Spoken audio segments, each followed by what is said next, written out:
smoke into the air and forced nearby residents to shelter in place. Officials say no one was injured in yesterday's explosion at the Valero refinery in Port Arthur. I'm Marcela Sanchez, AP News. This is 8:20 a.m. WCPT Willow Springs and streaming worldwide at WCPT820.com. We are Chicago's progressive talk, where facts matter. Now, your WCPT 820 weather update. From the Weatherology Weather Center, I'm meteorologist Jennifer Wojcicki. We'll see mostly cloudy skies here for today with a high in the low 50s. Winds out of the southwest around 5 to 10 miles per hour, gusting as high as 15. Then for tonight, partly cloudy skies develop, a low near 38.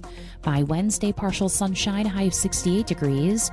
Thursday, a chance for showers and thunderstorms here late, increasing clouds, a high of 76. That's your latest Chicago weather update. Currently, it's 30. Find power and prestige in a brand new Porsche from the Porsche Exchange in Highland Park. Browse and test drive our extensive selection, like the 2026 Porsche Macan Electric. Right now, lease the 2026 Macan Electric for only $1049 a month for 39 months. Discover performance like no other when you visit the Porsche Exchange in Highland Park or PorscheExchange.com. $9,999 with sign up for qualified buyers. Excludes tax, title, license, and doc fee. No security deposit required. Expires 3/31/26. Alexa, play WCPT. WCPT from TuneIn. Welcome to Choose Views with Richard Chew. Get ready to dive into a world of insightful conversations and thought-provoking discussions. As progressives, our job is to have an all-inclusive, full-on assault with all of our players. A show that focuses on moving our political, social, economic, gender, and cultural conversation forward. And all of our players means all of our players. It's Choose Views. And now, here's your host, Richard Chew. Good Tuesday morning, progressives, and yes, all the rest. Welcome to the March 24th, 2026 edition of Choose Views.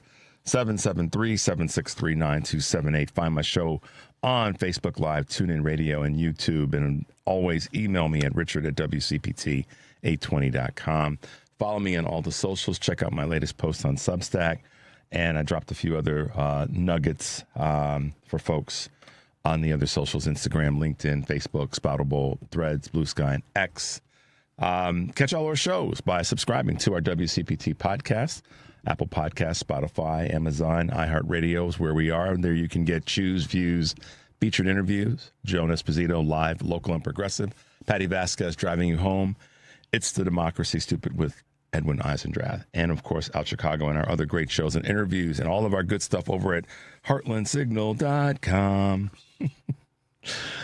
Oh, thanks to my man Devin and to Mike for hanging out with me this morning and making sure the train leaves the station and makes it its way on down the track. When you head over to Heartland Signal, some great pieces that we have there as always. This guy from Kansas, his name is he's a state representative in Kansas, Sean Tarwater. You guys, anywhere in the country, you got to check this out because this is just hilarious. He has this premise that. And he's basically, and again, I don't want to take away the joy of seeing it yourself.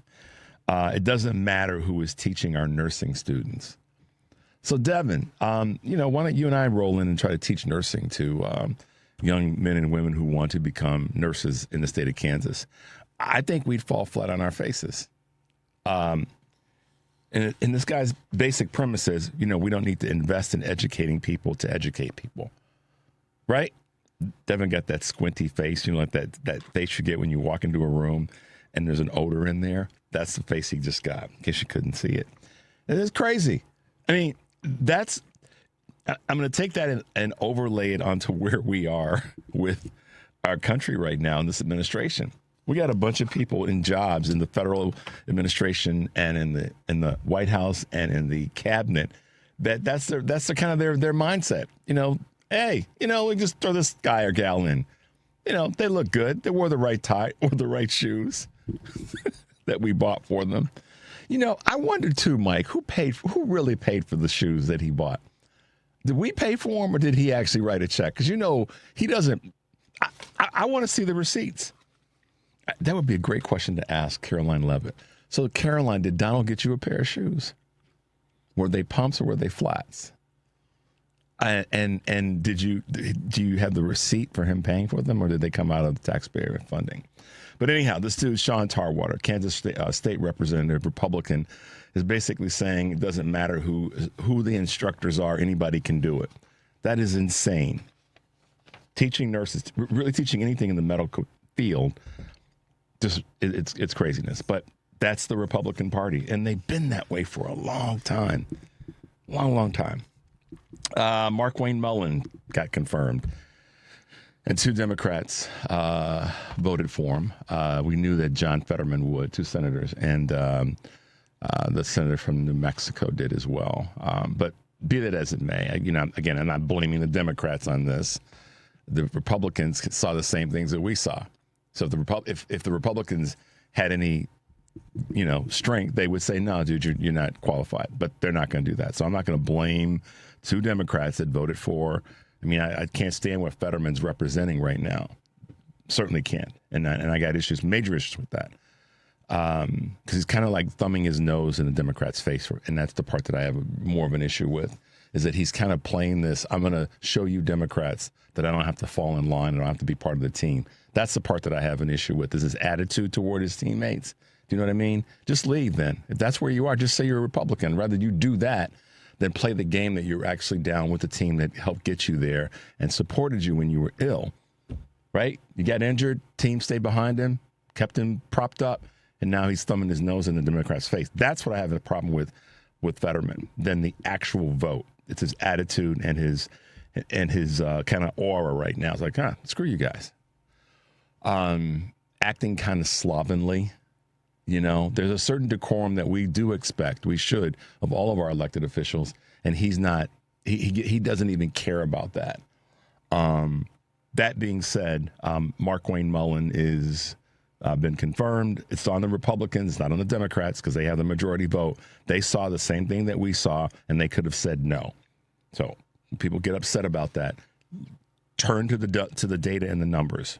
Don't just let emotion throw you off key. All right.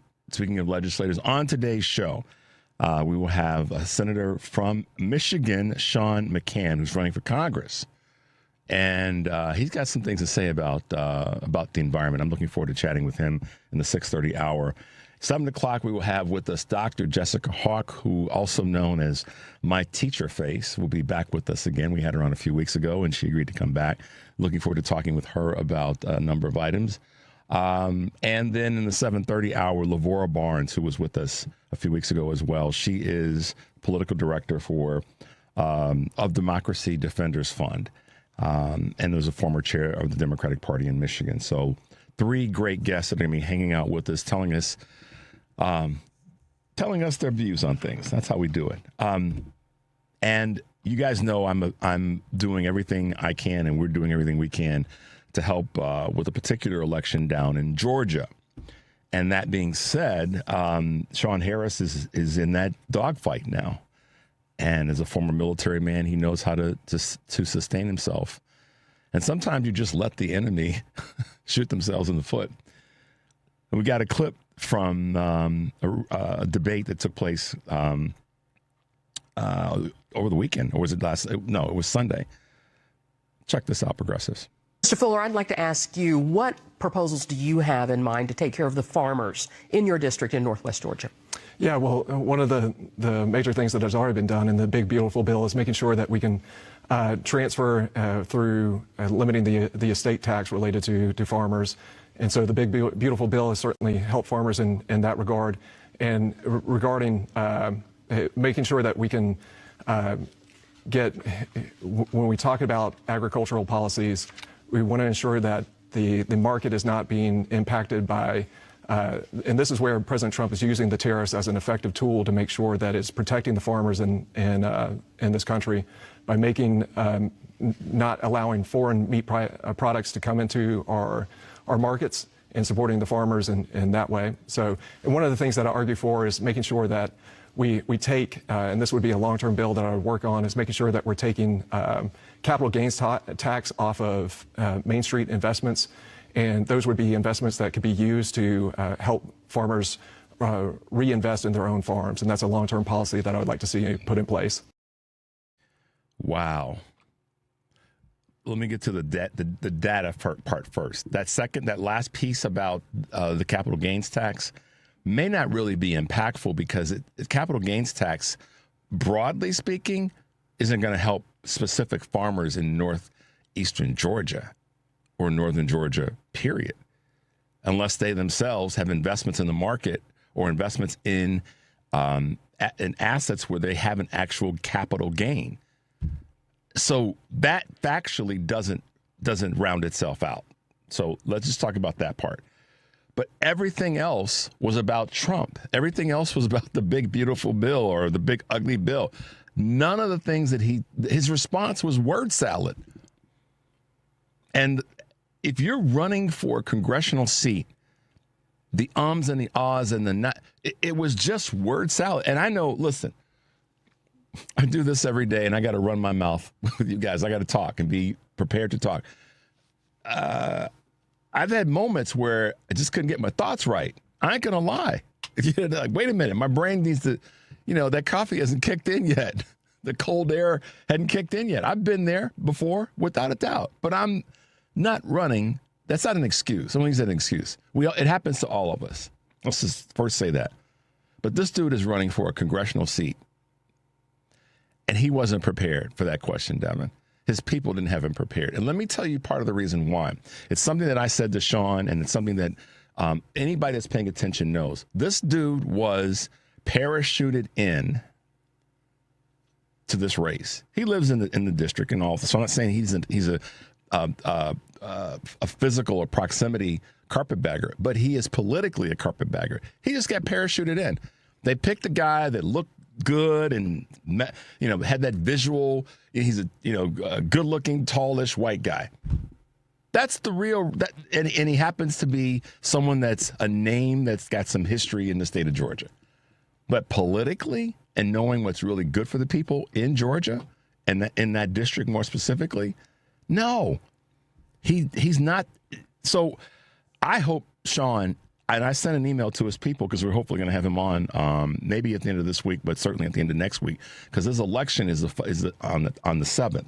And I want us to do everything we can to make sure we help him win that seat. But this dude isn't ready. Fuller's not ready. I'm going to throw me, Devin, and Mike under the bus. The three of us could have answered that question better. Honestly, we could have answered that question better by simply saying one thing right out of the gate. We're going to lower taxes on the farmers in that community. We're going to make sure that we push back on the tariffs so that they're not paying more for the resources they need to do better as farmers in this community. Simple answer, not a bunch of word salad. But the fact that he wasn't prepared just goes back to what I said earlier about Republicans just throwing people into the fight. This dude in Kansas, anybody can teach. This guy Fuller. He just word saladed it his way around that answer. That's the Republican Party, y'all. Let's take a quick break. 773-763-9278.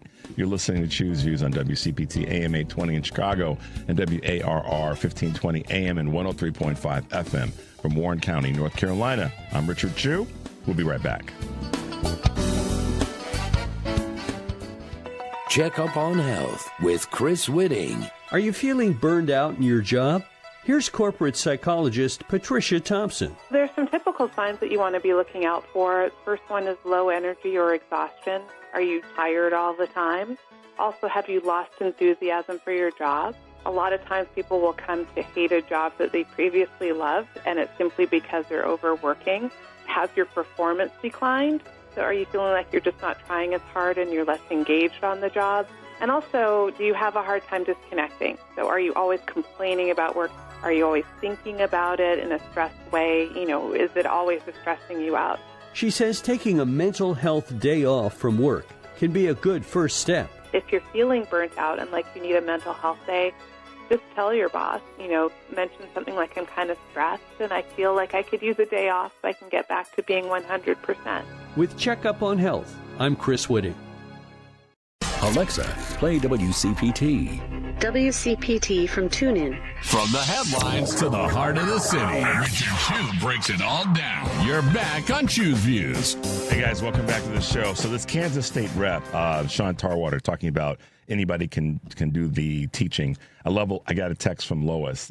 She's saying the legislator should volunteer one of his family members or himself as the first to be cared for by one of the nurses that graduates from a school with unqualified professors. There you go. Good point, Lois. Great text. Thanks for that. All right, let's hit them with a couple of quick Choose Views news, guys. On this March 24th, 2026, the U.S. delays threaten Iran strikes amid a, quote, very good talk. Trump said yesterday that the strikes on Iran sites have been postponed. As we said, breaking news yesterday, as the two nations are participating in a, quote, very good productive conversation. I don't believe it at this point. We'll see where we are. That was me saying that. White House sends ICE agents to TSA to assist TSA at airports, and we're going to get into that in a moment. The White House yesterday began deploying immigration and customs enforcement agents to airports seeking to relieve bottlenecks driven by the ongoing partial government shutdown and heavy spring break travel. Tom Homan confirmed that ICE agents will be stationed at select hubs. Airports have been struggling due to the security-related delays and staffing shortages during the funding standoff. Healthcare props up the labor market with growth, more growth ahead. The healthcare industry is propping up the U.S. labor market as artificial intelligence, tariffs, and rising energy prices rattle the broader economy. According to the Wall Street Journal, healthcare was responsible for 375,000 new jobs over the past year, and a collapse in healthcare jobs in February weighed on overall employment. The industry is expected to grow as an aging population creates more caregiving and medical jobs. And of course, we want them to be properly trained. Artificial intelligence. AI could amplify inequity, according to the BlackRock chief Larry Fink in his annual letter to investors. Though the technology will create significant economic value, Fink writes, too many are left out of that growth. One solution, remaking Social Security in a way that would help Americans to build wealth in a way that grows their country. Fink caution hasn't stopped BlackRock from investing, however, in AI. And last but not least, some numbers to watch this week during this oil drama as it's taking toll on the economy. Interest rates are holding steady for now, but oil prices remain volatile amid the ongoing tensions in the Middle East, and that uncertainty could hit the average American sooner than expected. A couple things to watch. On Thursday, the U.S. Department of Labor will release its initial jobless claims for the previous week. And on Friday, the University of Michigan will release its March final Consumer Sentiment Index, which measures how Americans feel about the current and economic conditions in the country. So a couple of quick Choose Views news items this morning. TSA, I want to get to this because I do want to talk about a couple of observations that I made yesterday that have, in a matter of hours, amped themselves up. Do we have that clip, Dev? Let's go with that. Senator Cruz and I came up with a plan. We said, look, it's a two-step process. The Democrats have offered to open up everything but ICE. Ted and I said, okay, let's accept their offer. And then at the same time, we would offer a bill for reconciliation where we don't need any Democratic votes to do whatever we wanted to do with ICE. And that way we're out of the shutdown and DHS is back open. We submitted that, Senator Cthulhu submitted that to President Trump, as is his right. He said no deals with the Democrats. It would have worked. We could have had TSA paid by the end of the week, but the president said no deal. So, what can I say? He said no deal. That's GOP Senator from Louisiana, John Kennedy. He said that he and Cruz and Thune, who's the Senate Majority Leader, sent a proposal to Donnie's desk to get this moving. And he said no deals with the Democrats. I don't think that Kennedy made up that last part, no deals with the Democrats. I think that that's what Trump actually said, y'all. No deals with the Democrats. So does that sound familiar? Kind of like the late summer, fall of 2024. There was a deal put together, bipartisan, on immigration. We've talked about this a whole bunch of times. Langsford of Oklahoma said it's one of the best deals we've had under any administration. And this is under the Biden administration, of course. And Trump got to Mikey Johnson and said, hey, Mikey, you got to shut that thing down because we can't have the Dems winning. I need this one so that I can have this issue to beat the drum. And they did. And now, fast forward to where we are now. So anybody out there, any GOP person, administration, cabinet, and voter that said it was that we want to fix immigration, we want to fix the problems at the border, you are damn fools if you're still riding that horse. It's just that simple. I'm not even going to say you're in a cult. I'm going to say you're a damn fool for that, because here we've had twice now admitted by Republicans that there was a deal to get done to fix the conversation around immigration, specifically with Border Patrol in 2024, and now with this issue, this awful issue with TSA. And Trump got in the way of getting it done. So stop lying. My article on Substack, MAGA, Republicans, GOP, all of y'all, friends of mine that are Republicans that voted for this garbage, I don't care who you are. This is on you, because you should have enough sense to know by now. If you are a friend of mine and you have voted for and still support this guy, I got an issue with that. And the reason for it is you should know better. You told us we were the dumb ones in the room. You told us we were the ones that had it wrong.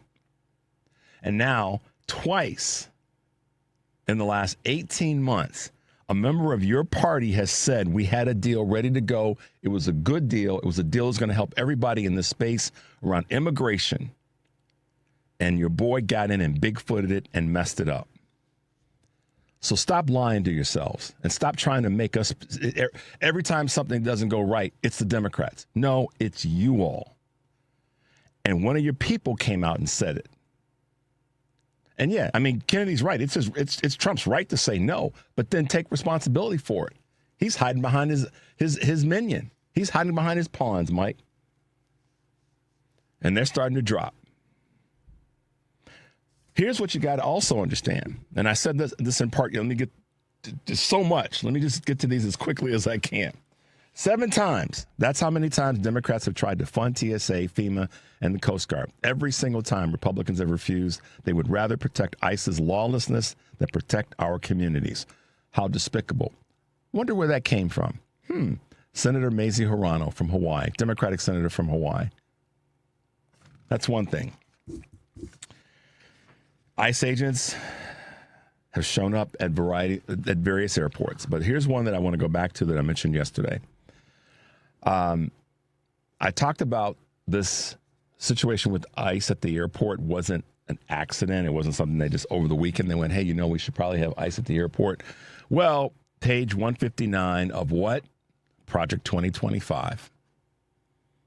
There's actually a diagram that shows the movement. And let me just kind of read through what the diagram kind of says. The document show where TSA chaos lives amid the 920 pages of Project 2025. And this is exactly what they're trying to do. Deunionize, defund, replace it with a form of ICE, and rather, basically replacing it with ICE. And then as we defund it and we tear it down and we make it weak, then ICE becomes TSA, and ICE becomes not only the Border Patrol, but they become airport security. What did I say yesterday? And I hadn't even read some of the things that have just dropped in the last 24 hours. That this was not an accident. This was part of Project 2025. I told y'all this is what their goal was and has been for a long time.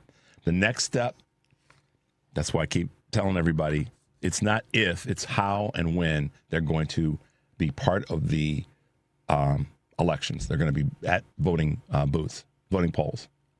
Not booths, they can't enter the space. But they're going to try. So come on, y'all, we have to wake up to this. And you got to share it with people that you know. We can't just sit back and go, oh, wow, they did it again. How is he doing this? He's so awful. No, it's the people around him. And they wrote it down, Project 2025.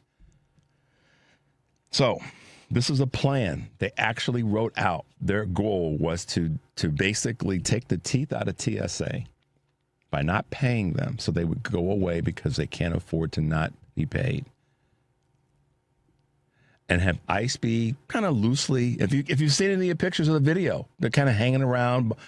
Like I saw this one picture that just really, it did annoy me.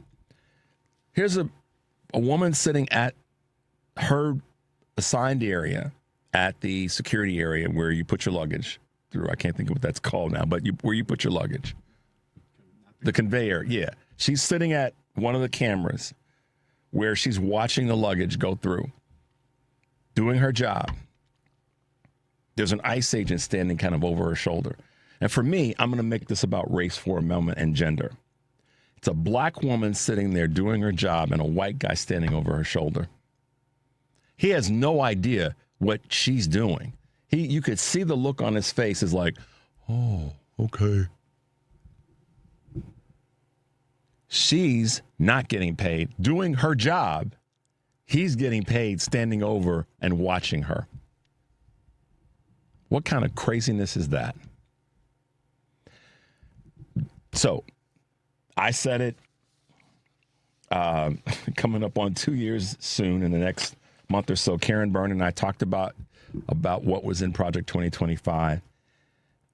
And they hoodwinked 78 million people into thinking that this is only about the people that you say you hate. But in fact, it's turning on them now. Because guess what, Devin? I don't think that the airport sits and goes, ooh, they're Republican, they're Democrat. Come on, everybody, travel. Go do what you got to do. We may not agree politically, but, you know. And so now... all those Republicans who are taking their kids to wherever they take them for vacation are standing in line just like everybody else.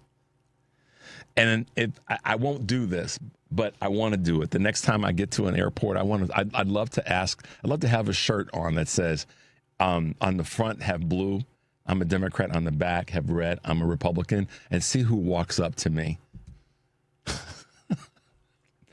I'm in snarky mode. We got to take a break. 773-763-9278. You're listening to Choose Views on WCPT AM 820 in Chicago and WARR 1520 AM and 103.5 FM from Warren County, North Carolina. I'm Richard Chu. When we come back, we'll be talking with State Senator from Michigan, Sean McCann. We'll be right back.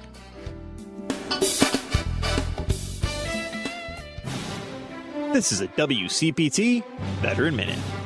In the heart of World War II, while the skies rumbled with the roar of combat, a groundbreaking squad of pilots emerged from the segregated South. The Tuskegee Airmen, an elite group of African-American pilots, defied the odds with their courage and skills. Trained at the Tuskegee Army Airfields in Alabama, they became the first black aviators in the U.S. military.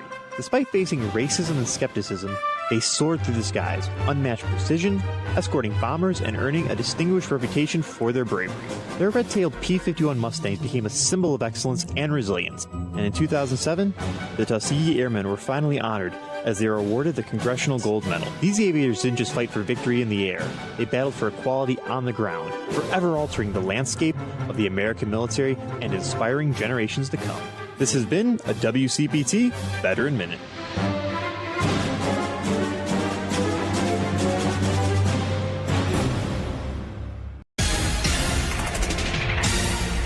You're listening to WCPT 820. Here's the latest Chicago weather update.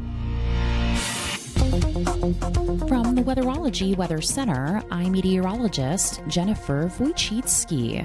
We'll see mostly cloudy skies here for today with a high in the low 50s. Winds out of the southwest around 5 to 10 miles per hour, gusting as high as 15.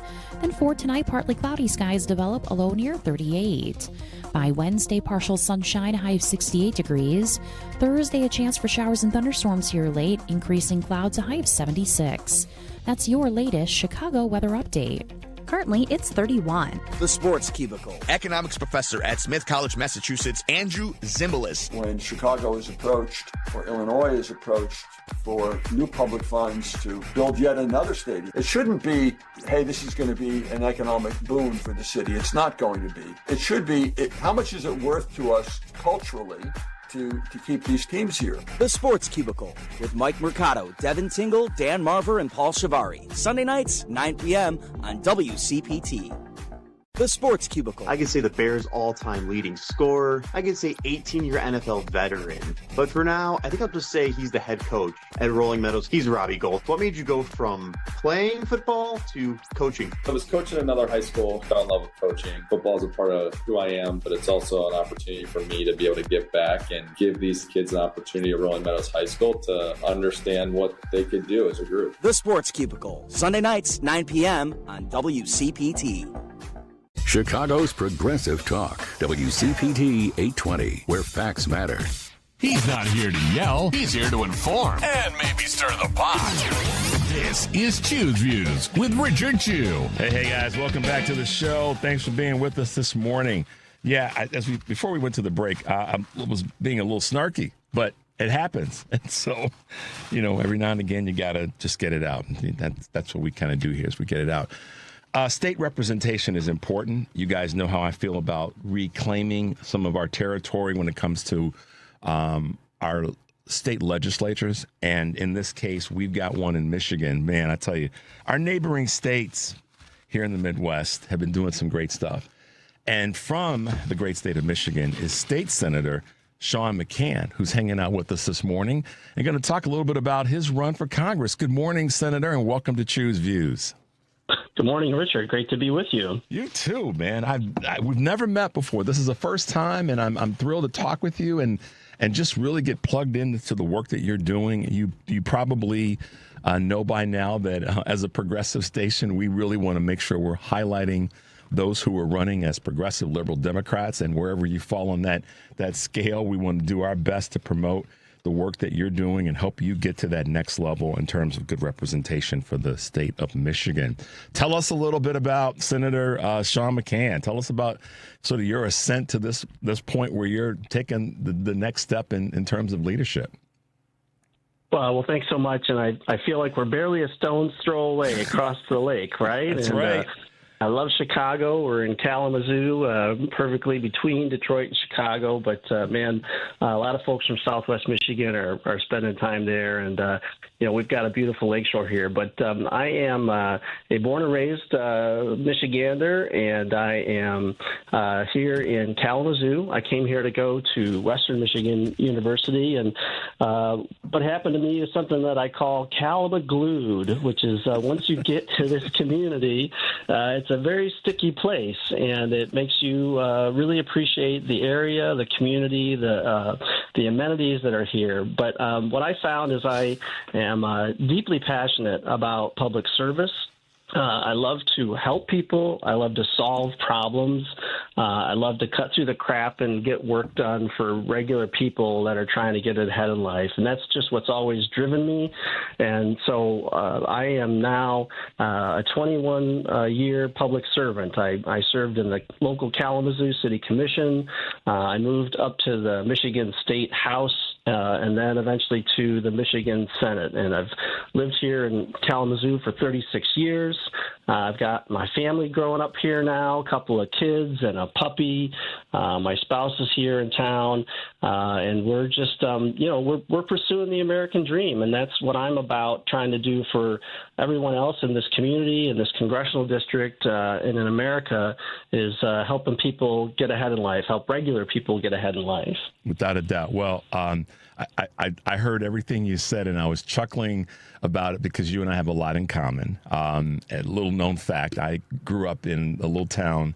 I'm from Chicago, but I grew up in a little town in southwestern Michigan, Union Pier, New Buffalo area. So when you talk about southwestern Michigan, I'm very, very familiar because it's home to me.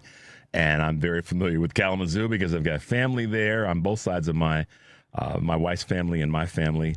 And so it's a great part of the country. It is just topographically, it's a beautiful area. It's just so many great folks. And it tends to be a mix of, kind of left, right, and in the middle politically. But the people that get stuff done, Senator, are folks like you who recognize the strength of the community and recognize how important it is that it's got good, strong representation. You were recently added to a program. Tell us a little bit more about this program called Red to Blue. Help us understand a little bit more about that, because it sounds like it's something that's an overlay that could be part of, any district in the country.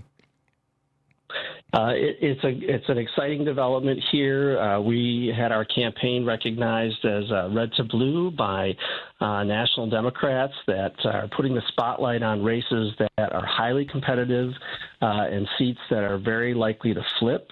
It's a place to be when you want to have attention and more resources directed to your race. It really puts the spotlight on, say, look here, right? Look here in Southwest Michigan and Michigan's 4th Congressional District, and check it out, because it's a bit of a lean pink, but everybody thinks that we're getting to purple and to blue with this seat, and that's why there's a need for investment here. There's a need for intention here, because I'll tell you, Richard, I flipped a Republican-held state Senate seat back in 2018. I went up against a tough incumbent, purple district here in Southwest Michigan, Kalamazoo County, but people worked hard, and they weren't happy with the direction that the state and the country were going at that time here in Michigan and in the country. And voters came out, and the seat flipped because I feel like I have a better representation of the values and the priorities of people in this community and in this district. And I think that's the same thing that's happening in Southwest Michigan. So that red to blue attention spotlight is something that we really want to get out there to folks so that they see, in fact, this is the path to flip the House through this seat in Southwest Michigan. There's no doubt about that, Senator. And, there's a name that for anybody that's from the broader Midwest or certainly Michigan that has been detrimental to Michigan, and that's Bill Huizenga. And his family's kind of legendary in the state, both in business and in politics. But ultimately, their involvement in Michigan politics has been nothing short of negative, taking away the access to benefits, Medicare, medical benefits, healthcare is almost been sort of his thing he wants to champion rather than helping people in the state. Talk a little bit about how you see that and how you're pushing back against that. Yeah, thanks. You have an incumbent here, Bill Huizenga, who's basically fully on board with everything that's happening with the Trump administration right now. Fine with the tariffs.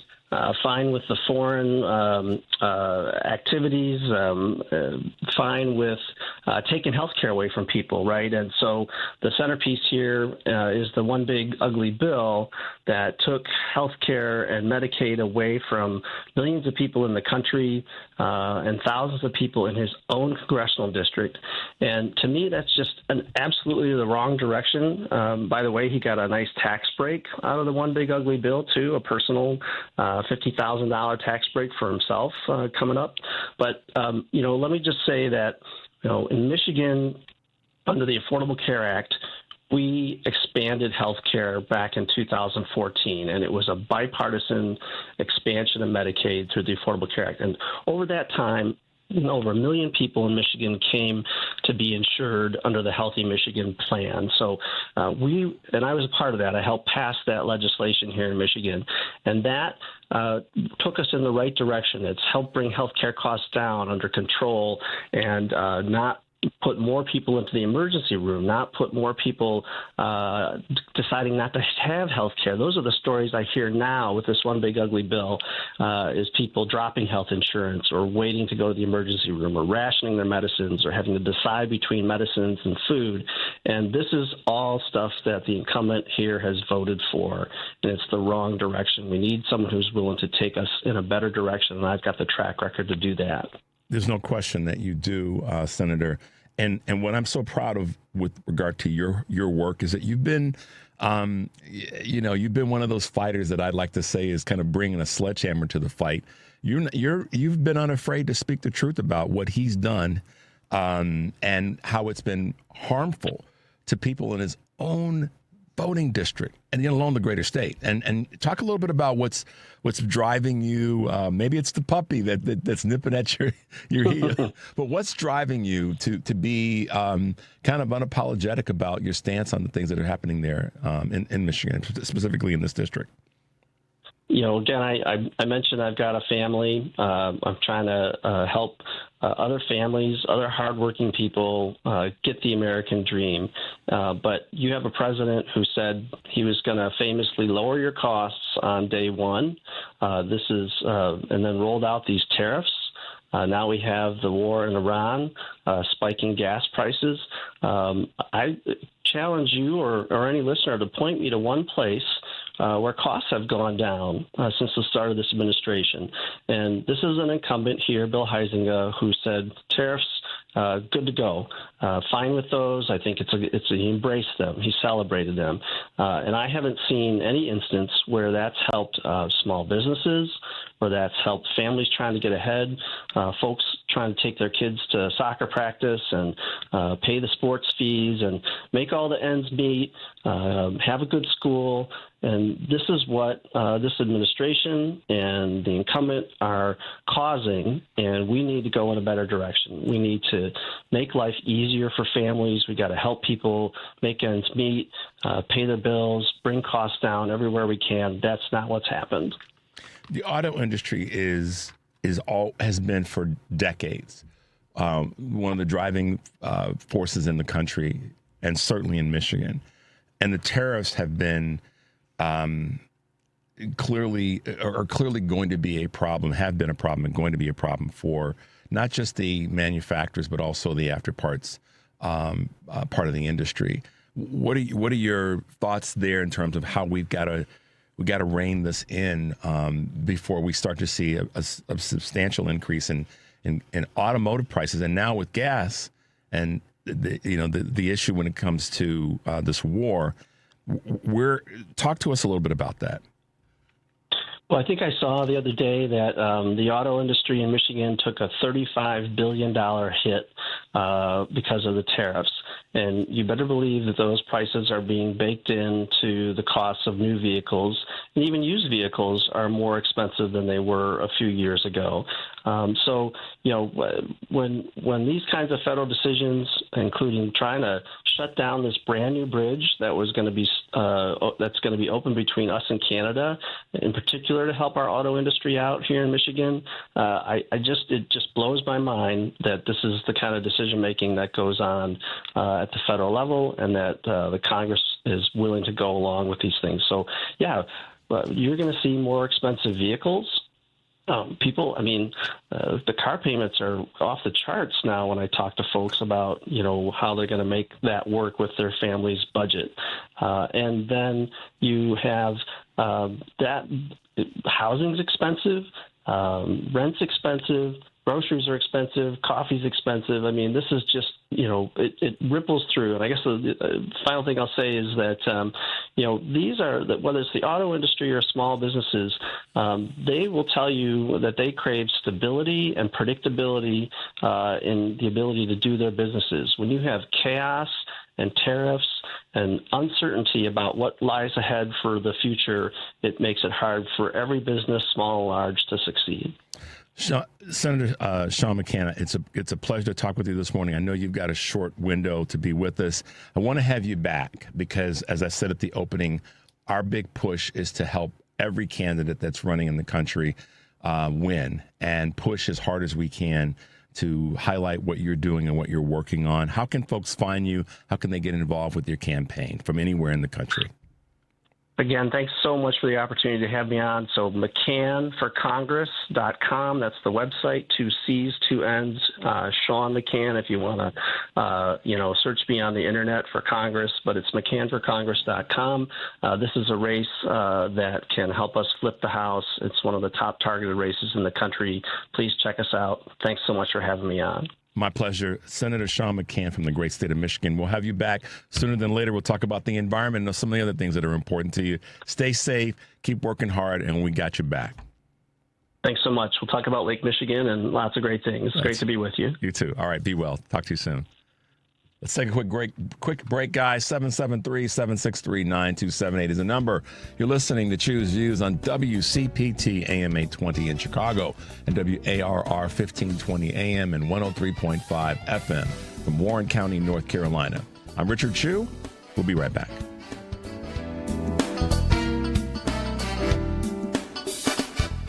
Excuse me, miss. Can I ask you a question?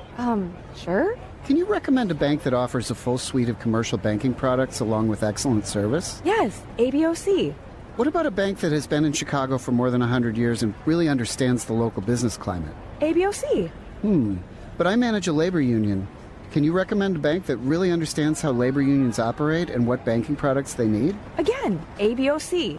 ABOC first opened its doors in downtown Chicago in 1922 and understands the local business climate better than anyone.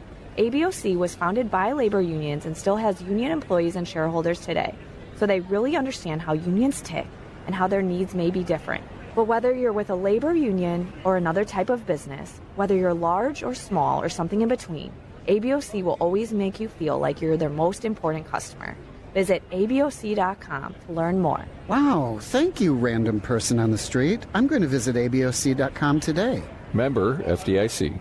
Because facts matter. You are listening to WCPT 820. Welcome back to Choose Views with Richard Chu. Hey guys, welcome back to the show. Today on Live, Local, and Progressive, Joan Esposito will be taking your calls and talking to Joe Walsh, former Republican congressman from Illinois and host of the Contract with Joe Walsh. Anita Wadhani,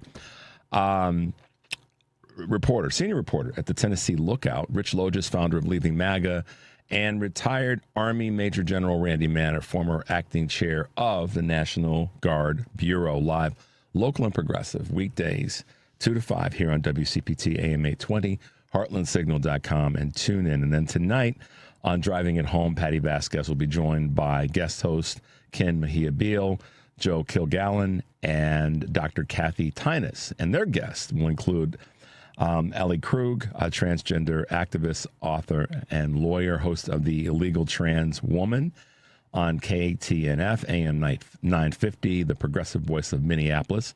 And her new book is Being Ellen, A Second Chance at Life. Driving It Home with Patty Vasquez, weekdays 5 to 7 here on WCPT, Heartland Signal website, TuneIn, YouTube, and Facebook. And then tomorrow on Choose Views, I'll be talking to Dan Summons, who's the director of Blessings in a Backpack, with a special guest talking about making sure we're taking care of our kids on the weekends. And, of course, Kurt Mullett from Hoosier Blues 63 will be with us, and Qasim Rashid, author, activist, human rights lawyer, and Sirius XM host, creator of Let's Address This on Substack. Don't forget, we're on Facebook, and we're reading your comments, so please leave your thoughts, as well as like and share the page. Find it at facebook.com/WCPT. Okay. Thanks to Senator Sean McCann for being with us for a bit this morning. He had a busy morning, so we wanted to kind of get him squeezed in. We'll have him back. As he said, that's a seat that we can get. Bill Huizenga in Michigan has been doing an awful job. Really nothing to help the people in the state. Governor Whitmer and Jocelyn Benson have done a great job of kind of filling the void for what, with state funds, for what Huizenga has basically taken away by going along with this bill, the big ugly bill. So whatever you can do to support what Senator McCann is doing, please do that. He gave you the website, and we want to be able to amplify the work that he's doing, amplify his voice. So anywhere in the country, if you care about what we've been talking about, and who was it that said it last week? It was Brian LeMec that said, wherever you are in the country, you should be willing to look past. If you're in a blue area, look past the blue area that you're in. If you're comfortable with what's happening and that we're going to get some wins in those districts, then find a way to reach out to help somebody in another part of the country. And this is one of those examples. This is a seat that's a competitive seat. We can pull this off. That's just one more box we get to check, just like Sean Harris down in Georgia. I've said this before, versions of it before. I'm not looking for perfection from Democratic candidates any more than I would be from anybody. I'm looking for folks that are trying to get things done. And it sounds like Senator McCann in Michigan as a state senator is just that guy. Just like Sean Harris is down in Georgia. He is, as he's admitted this so many times, his imperfections exceed his greatness. But he knows that he's there to get things done for Northwestern Georgia and the entire state and, frankly, the entire country. So we have to look at our candidates. Again, I'm not looking for perfection. I'm looking for them to get things done. And I think that Sean's going to be extremely effective in Washington. And I think that it's funny, I'm talking about two different Seans, Sean McCann in Michigan and Sean Harris down in Georgia. But I think they're both going to be extremely effective. And they're going to be effective because of something that I keep finding in common with people that I talk with that are in state legislatures that might be running for a U.S. Seat, or they're not in an office now, but they're running for a U.S. seat, is that they care. They really genuinely care about the direction that their district would be going and the state that they represent as well as the country. They do care. And that's kind of the connective tissue. It is part of who we are, I believe, as progressive liberal Democrats. Not looking for perfection. We're looking for people who care and are willing to roll up their sleeves and get the work done. And these two guys seem to be that way. So do what you can to help out with Senator Sean McCann's campaign in Michigan. And we'll have him back on, of course, because we got more to talk about. In a little bit, we're going to have Dr. Jessica Hawk on My Teacher Face. Can't wait to talk with her and Lavora Barnes in the 7:30 hour. But I want to circle back to something that I talked about a little bit before, and the situation with ICE, TSA, at the airports. ICE agents were spotted at O'Hare Airport during the shutdown. And I gave the example of the picture that I saw of the woman sitting at her terminal doing her work with the guy standing over her shoulder, observing what? And the frustration, of course, once again, is you got a bunch of people who don't know what the hell they're doing. ICE could barely, Mike and Devin, they could barely properly go into a neighborhood and quote unquote try to find the bad people. The work at TSA, as much as we may feel it as a pain in the behind when we have to go through an airport, and it can be. But the one thing is, those folks are fairly trained in the work that they have to do, the very specific thing that they have to do. And it's look for certain information and certain items and other things that could be harmful to people that are traveling. ICE is not trained for that.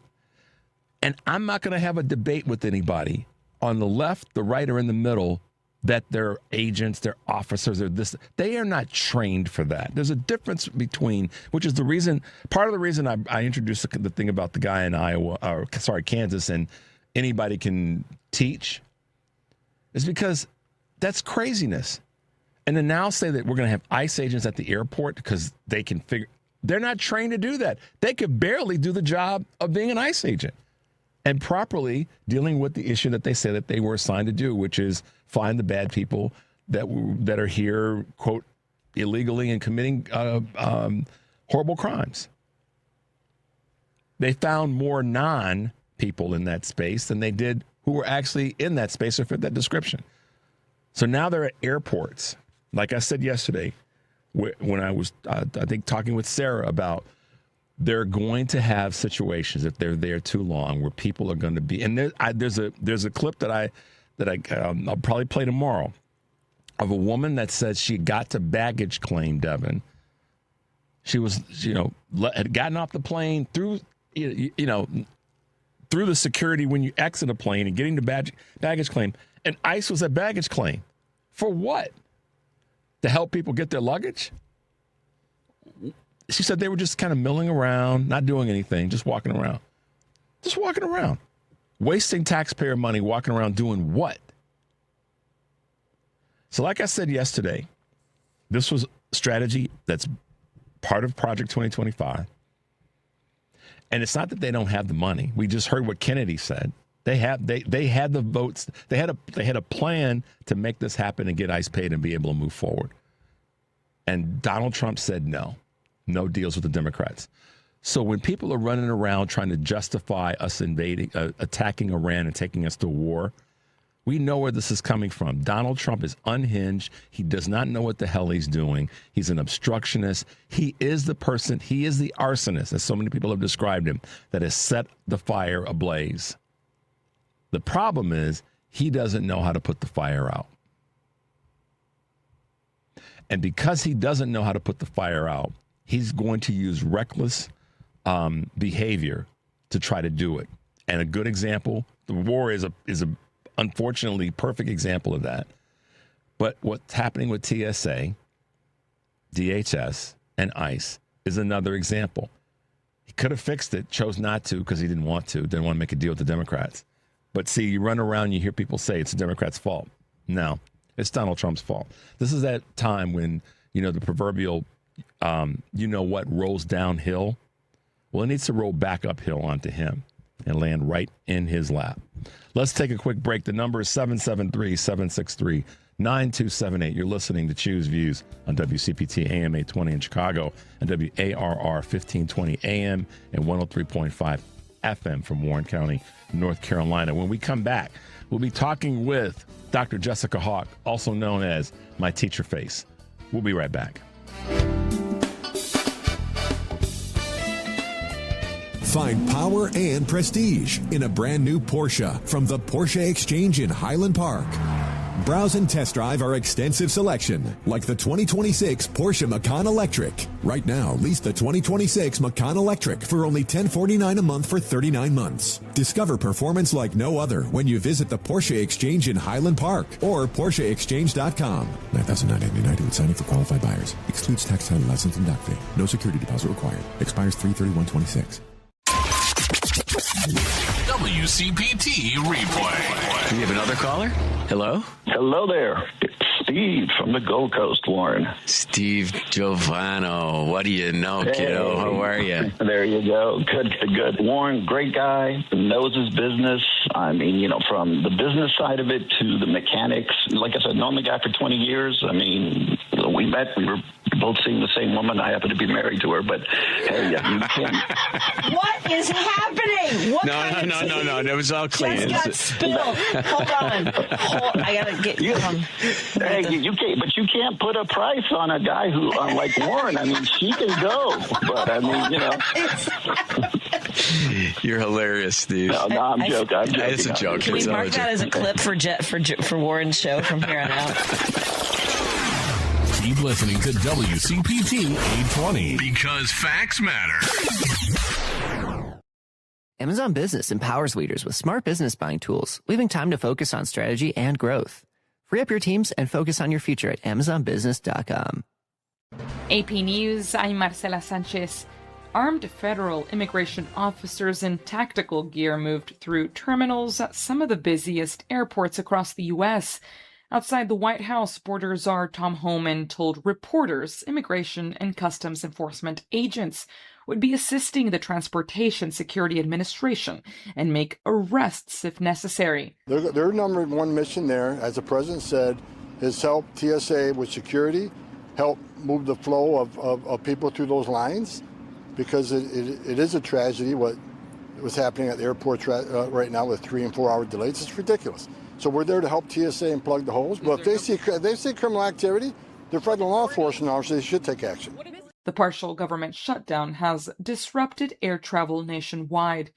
In other news, AP correspondent Haya Panjwani has the latest on the Iran war, now in its 4th week. Iranian missiles and drones are targeting Israel and Gulf Arab states as Tehran keeps up its chokehold on the Strait of Hormuz. A missile slammed into a street in central Tel Aviv as Iran kept up its offensive, even as U.S. President Donald Trump said the United States was in talks with the Islamic Republic to end the war. One warhead of a missile that exploded in the middle of the road. It's exploded above cars. Police Superintendent Fadida Yaniv. We estimate it's something like 100 kilogram of warhead that exploded in this incident. No one was seriously hurt. Iran denies that talks with the U.S. were held.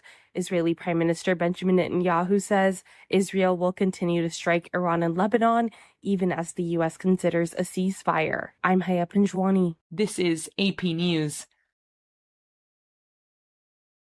On this vote, the ayes are 54, the nays are 45. The nomination of Mark Wayne Mullen of Oklahoma to be Secretary of Homeland Security is confirmed. The Senate confirmed Mark Wayne Mullen as Homeland Security Secretary yesterday, approving President Trump's nominee to take over the department after the firing of Kristi Noem.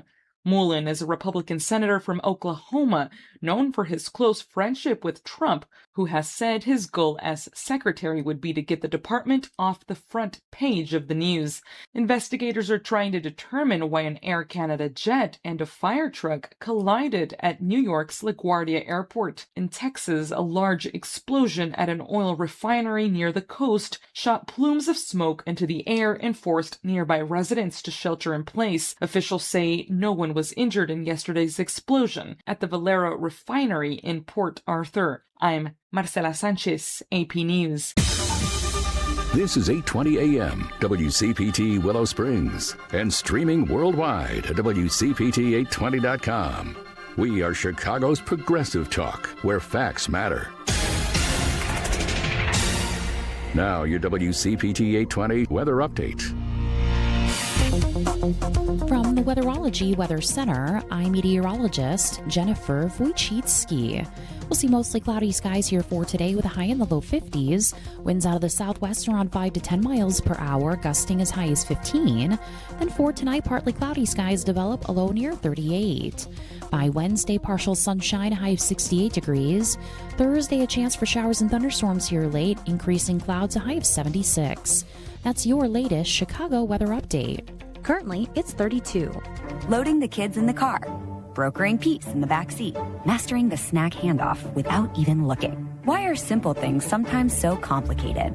Thankfully, with auto owners, insurance doesn't have to be one of them. We work with independent agents who keep insurance simple, so you can worry about more important things, like figuring out what's growing in that cup holder. That's simple human sense. In Will and DuPage County, contact Fazio Insurance at 815-727-2611 or FazioInsurance.com. Hey Google, play WCPT. Streaming Chicago's progressive talk from TuneIn. Welcome to Choose Views with Richard Chew.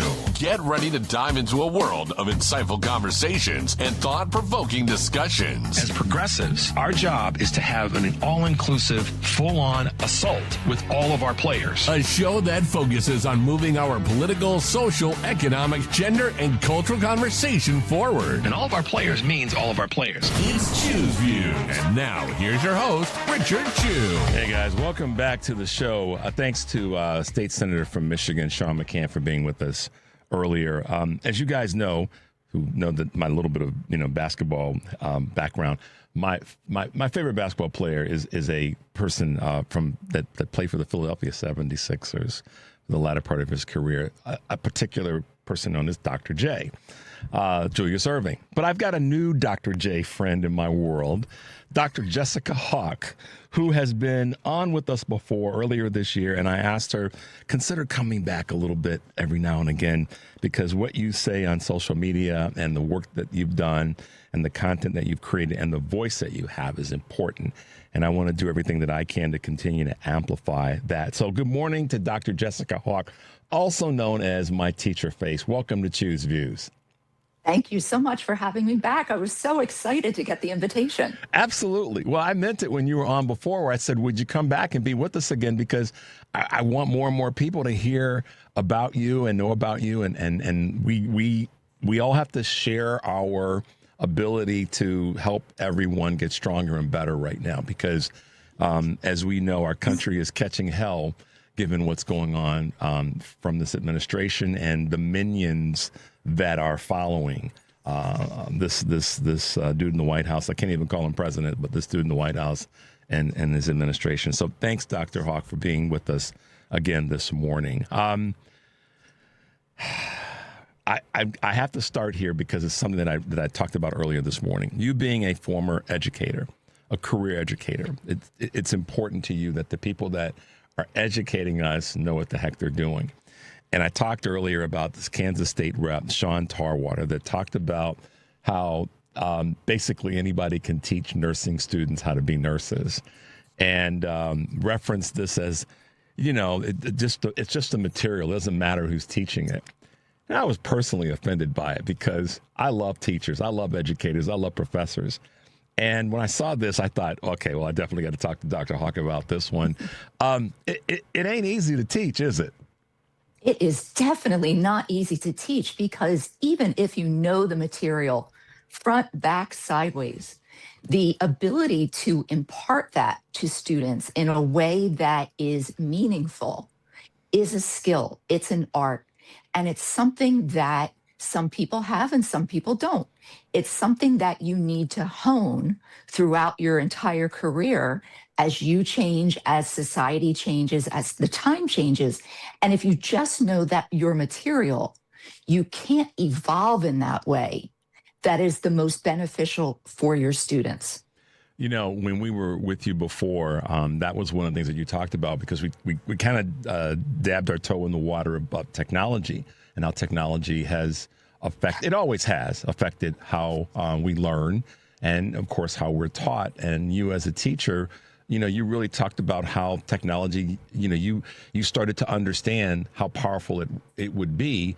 And you've really been speaking to that a lot in the last couple of years.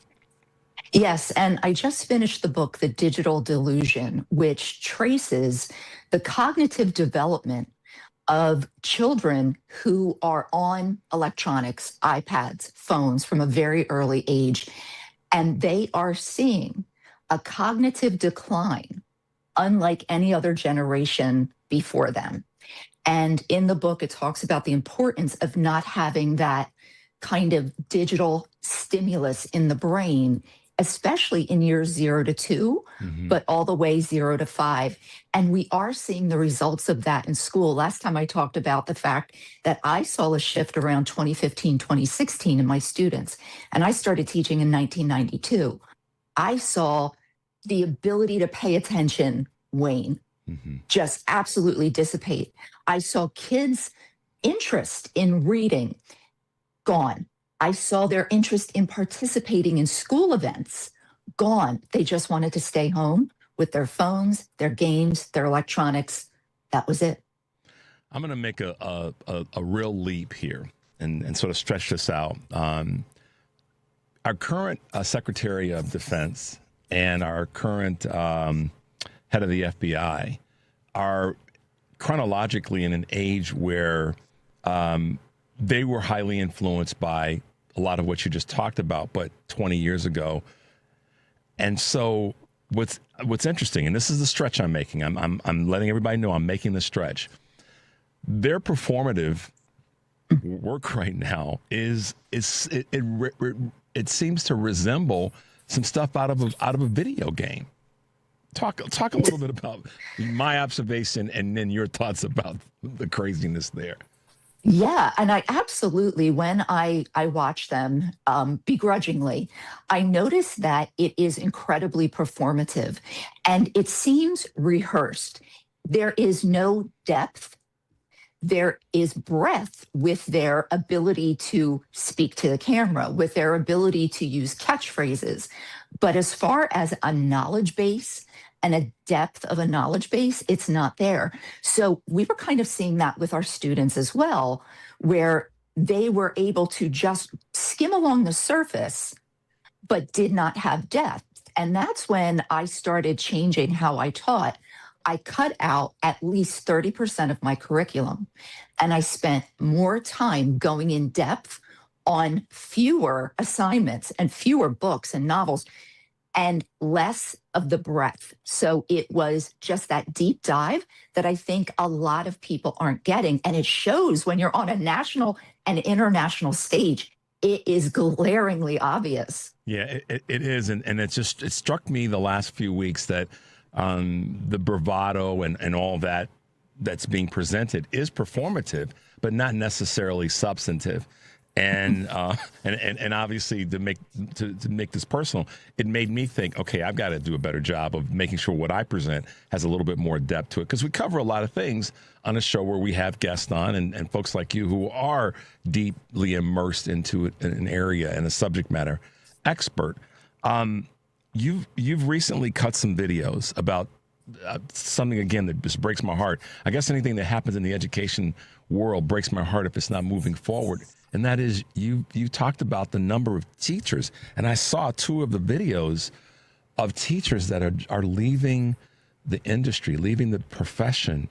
Talk a little bit about what the videos are representing and your observations about why you think it's happening. Okay, so this is a really heartbreaking subject for me, because as somebody who absolutely loved being a teacher, seeing the profession decimated and disrespected in the way that it is tragic for all of us as a country. So my algorithm feeds me what I watch. And so I have a lot of teacher content. And I noticed in the past month alone, especially, there were so many videos about teachers quitting. And these weren't teachers 1 to 5 years. There were teachers 17 years in, 22 years in. I had somebody send me an email the other day. I'm 27 years in. I'm 3 years away from my pension. I can't do it. And it's heartbreaking. So what I did was I started to collect some of the videos, just little snippets, 5 seconds, 10 seconds, of teachers talking about why they were leaving. And I put it together in a montage. And that was 3 weeks ago. And I just checked this morning. Across platforms, those videos have over 9 million views and over 28,000 comments. Wow. 28,000. So after it was out for a week and I was around, 4 million views, I said, let me go through as many of the comments as I can. And it gets exhausting on these old eyes, but I really tried to do what I could and really look at the data. And it broke down into 4 categories. Teachers are leaving because of the students, because of administrators, because of parents, and because of the system as a whole. So there were those 4 categories that just came up over and over. And when you watch these teachers say, my whole life, all I ever wanted to do was be a teacher. And now I can't wait to get out. There are people who quit midday. They just walked away from their station, as it sounds like, the old folks working in a factory just got up and walked away from their station. Mm-hmm. Yeah, it is heartbreaking. And they're leaving the profession that they've dedicated their lives to, and so much of their energy and their resources. There's probably some politicians that should do the same thing, to be honest. But Dr. Hawk, I'm in a very snarky mode this morning because of this. No, I love it. this TSA situation and ICE.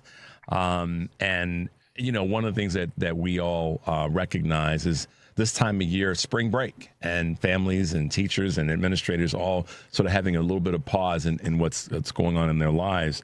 And to see that there's so many folks in the industry, in the profession that are walking away, it is heartbreaking. But let me ask you, in the comments that you got, or that you did look at, were there ones that spoke about, for lack of better words, funding, talking compensation, or were they just really about the craft? Were they about the work, the dedication, the love of the children or the students?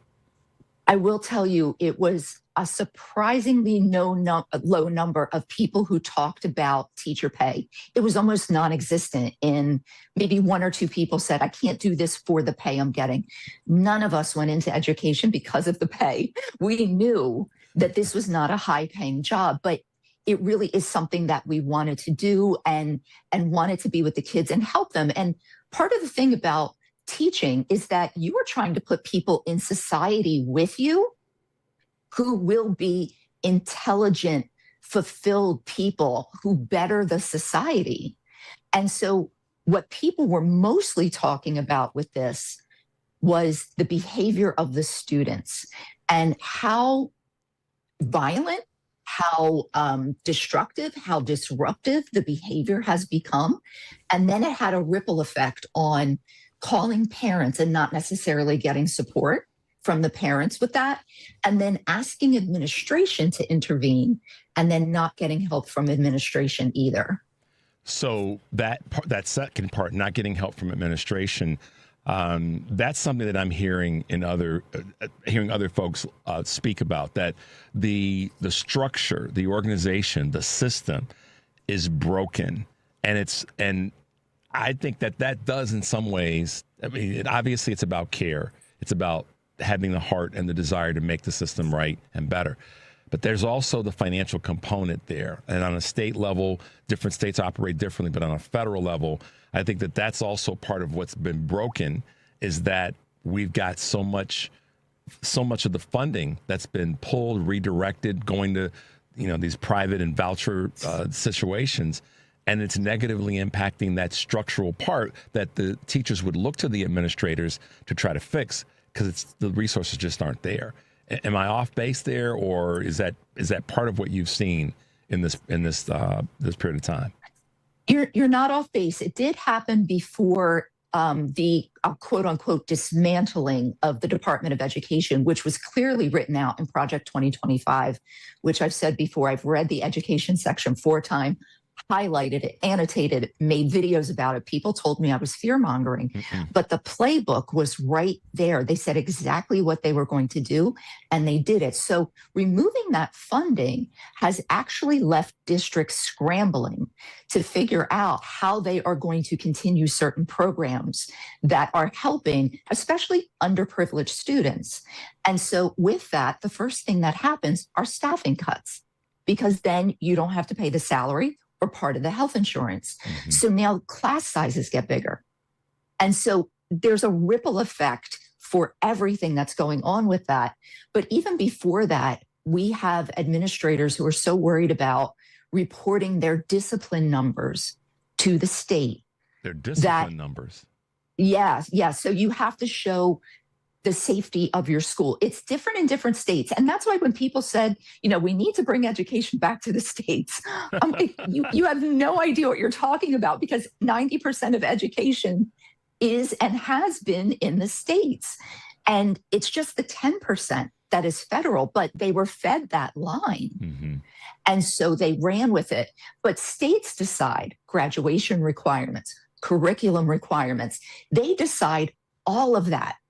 And so when administrators have to report discipline, when they have to report attendance, when they have to report graduation rates, there's going to be padding if there are consequences to those reports. So I think if we look at kids getting passed through to graduation without having a sufficient reading level, that could be one of the reasons. If we see that absences are excused over and over because they need to report that a number of students, the percentage of students who are absent each day, that will have an effect. So I've had teachers all over the place tell me that they have put discipline into the computer portal and it has disappeared without any explanation. What? Yes. So they put the data in that they're required to report on. As a teacher. And then it's gone. It's gone. Disappeared. People have sent me screenshots. And because it had happened multiple times to a couple of teachers, so a lot of times we used to have a form that was in triplicate that we would fill out. And now for some school districts, it's actually on the computer. So a kid commits an infraction. You go in, you fill out the form, the kid's name, the infraction, everything. You submit it to administration. Then you get a pending, a waiting signal. Teachers have shown me the screenshots of pending, administrative, whatever. And then the next day they go back and it's out of the system. So it should say student received this, parent was called, and have a record of it. But teachers are telling me and showing me in screenshots that it's gone. That's crazy. You're listening to Choose Views on WCPT AM 820 in Chicago and WARR 1520 AM and 103.5 FM. From Warren County, North Carolina, I'm Richard Chu.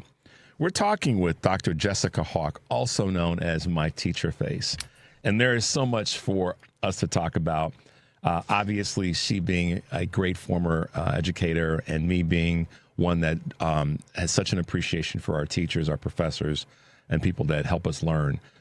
So it's a great combination for the two of us to be talking because you've got such a unique observation into the good and the not so good about our public education systems throughout the country, but certainly state by state.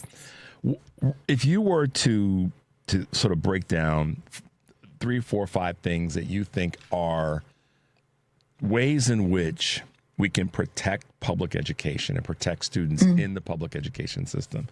I put together kind of things that come to mind that I think we can do. But what are some of the things that you sit back and go, if we did these 3 things, and I know it's a state by state basis, but if we kind of look at it globally and said, if we did these 3 things right here, or these 2 things, we would see kind of maybe an overnight or an over month improvement in our process.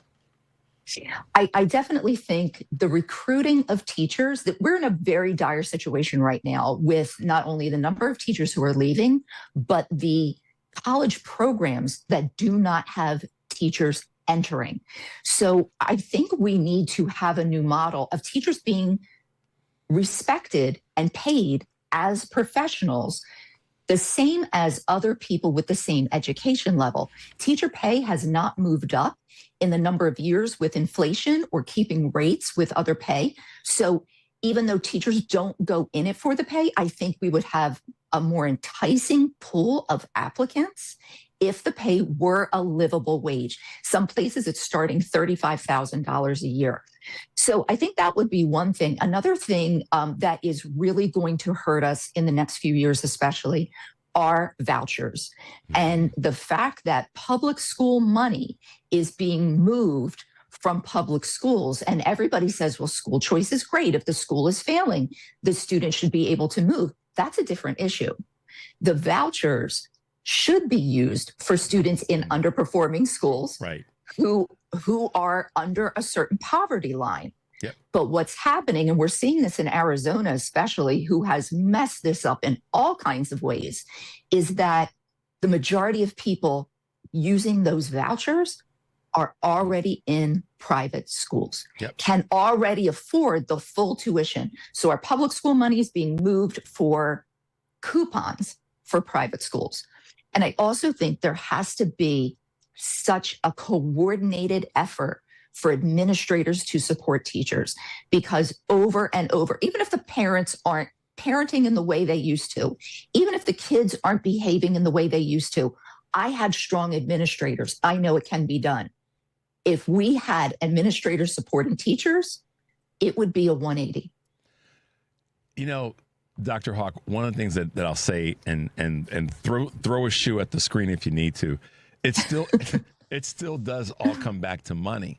And unfortunately, because what went through my mind when you were talking about a person who has spent a certain amount of time getting educated to be a teacher or a professor, he or she goes into the craft, and candidly, by your example, people who have similar time to get those advanced degrees to be able to be in the profession that they choose, let's use a doctor or a lawyer.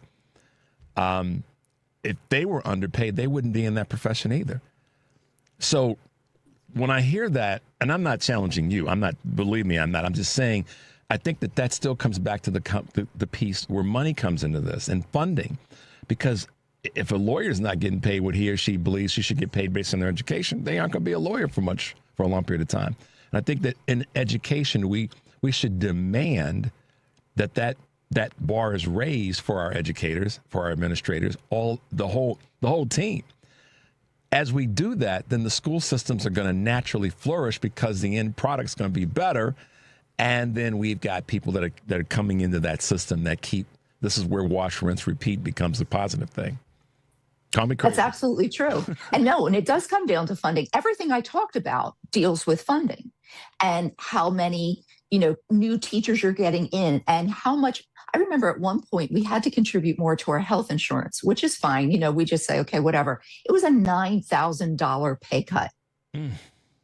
$9,000 gone. I'm doing the same job. I have decades of experience. And I think it was year 24 for me that I got a $9,000 pay cut. And I don't know too many other professions where they would just keep soldiering on, because we're also told to be martyrs because it's quote unquote for the kids. Yeah. And so if you're really in it, teachers, the money shouldn't matter. Well, I do need to pay my rent. Yeah. Yeah.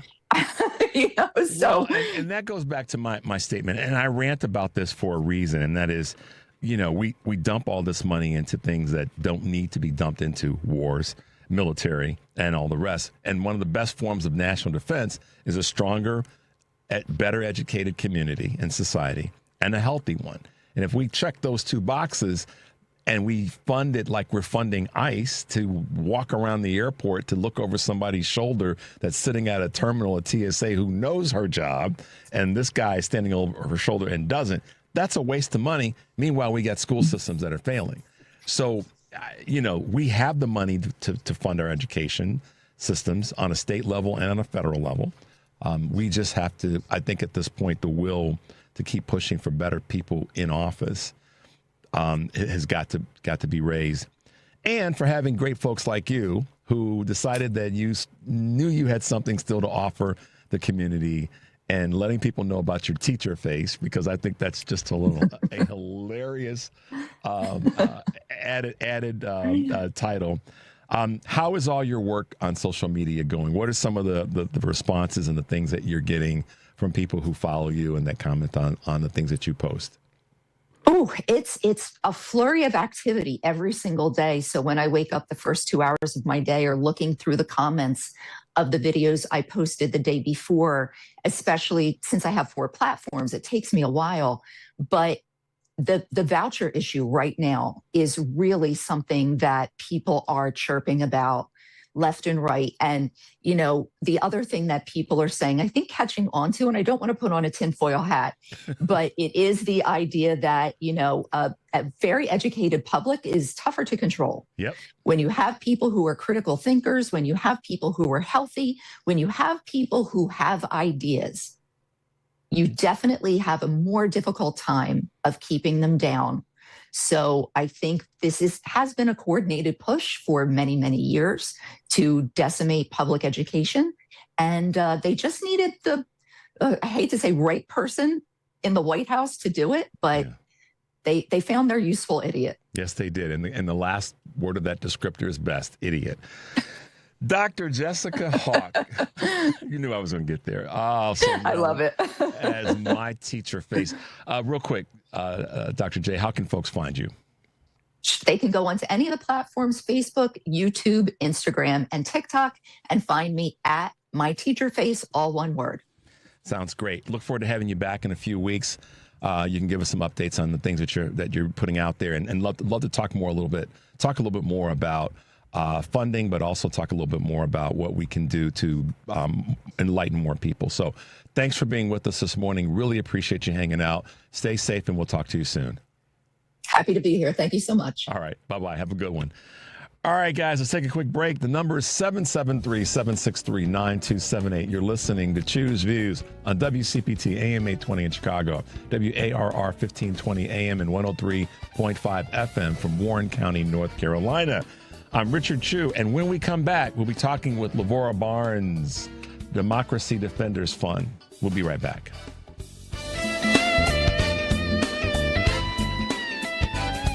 This is a WCPT Veteran Minute. Captain Hugh Molzak's love for the sea started after he finished high school, as he served the British Sooners and in 1918 immigrated to the United States. Within 2 years of joining the Marines, Molzak earned his Shipping Master Certificate, the first African American to do so.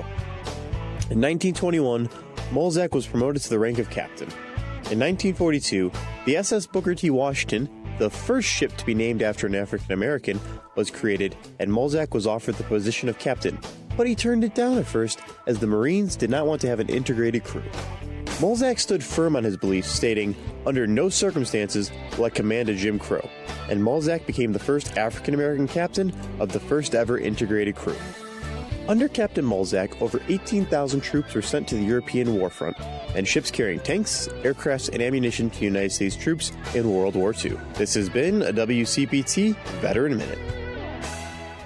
This is Tony Moret. I'm an estate planning attorney who drafts living trusts and wills for my clients. You have probably heard my ads here on WCPT for the last few years. Your fellow listeners, when we have completed their plans, say, I wish I had done this sooner. It wasn't nearly as hard as I thought it would be. We can complete your estate plan within 30 days or less. There are certainly decisions that need to be made, but my 30-plus years of experience will help guide you through this process. There may never be a perfect time to start, but whenever I'm asked when is the best time, my answer is always the same. Now is the best time, while it is on your mind.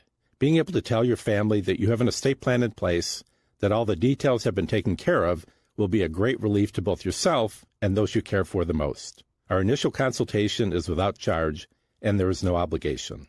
My phone number is 847-996-0496, and my website is moretlawoffice.com, spelled M-O-R-E-E. I look forward to speaking with you. You are listening to WCPT 820. Here's the latest Chicago weather update. From the Weatherology Weather Center, I'm meteorologist Jennifer Wojcicki. We'll see mostly cloudy skies here for today with a high in the low 50s. Winds out of the southwest around 5 to 10 miles per hour, gusting as high as 15. Then for tonight, partly cloudy skies develop, a low near 38. By Wednesday, partial sunshine, a high of 68 degrees.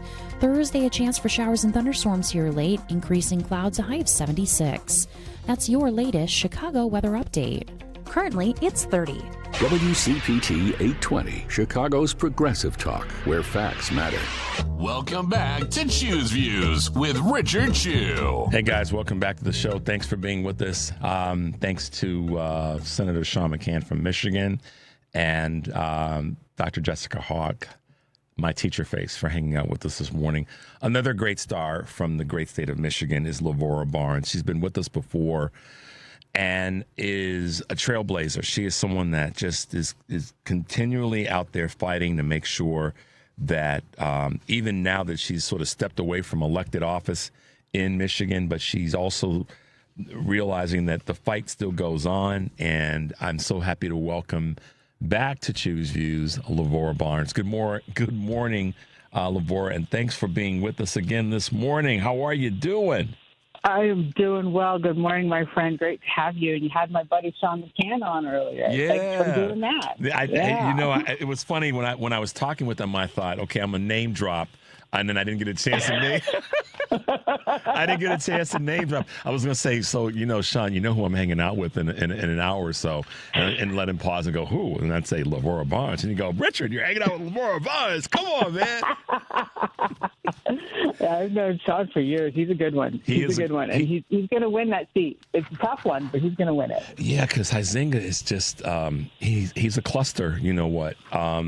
Just got to call it as it is. I mean, he literally is taking away benefits from the people that voted for him. And so what troubles me, and I don't want to put Senator McCann in this position, but I'm going to ask you this question. When I look at someone like Bill Huizenga in Michigan, and there's others throughout the country that are in red districts, and Marjorie Taylor Greene leaving her district, Sean Harris is running to win that seat, and we cross our fingers and hope that he gets it done.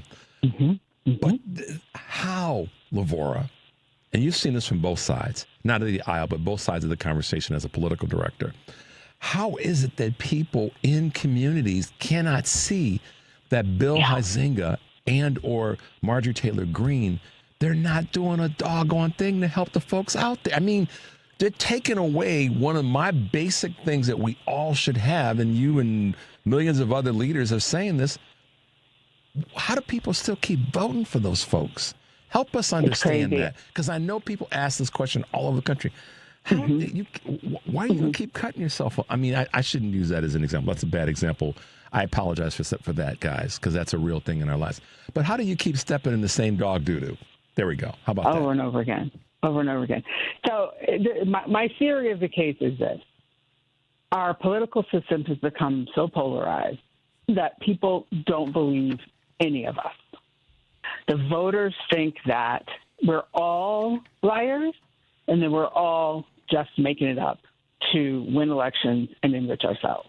They think that about the Republicans. They think that about the Democrats.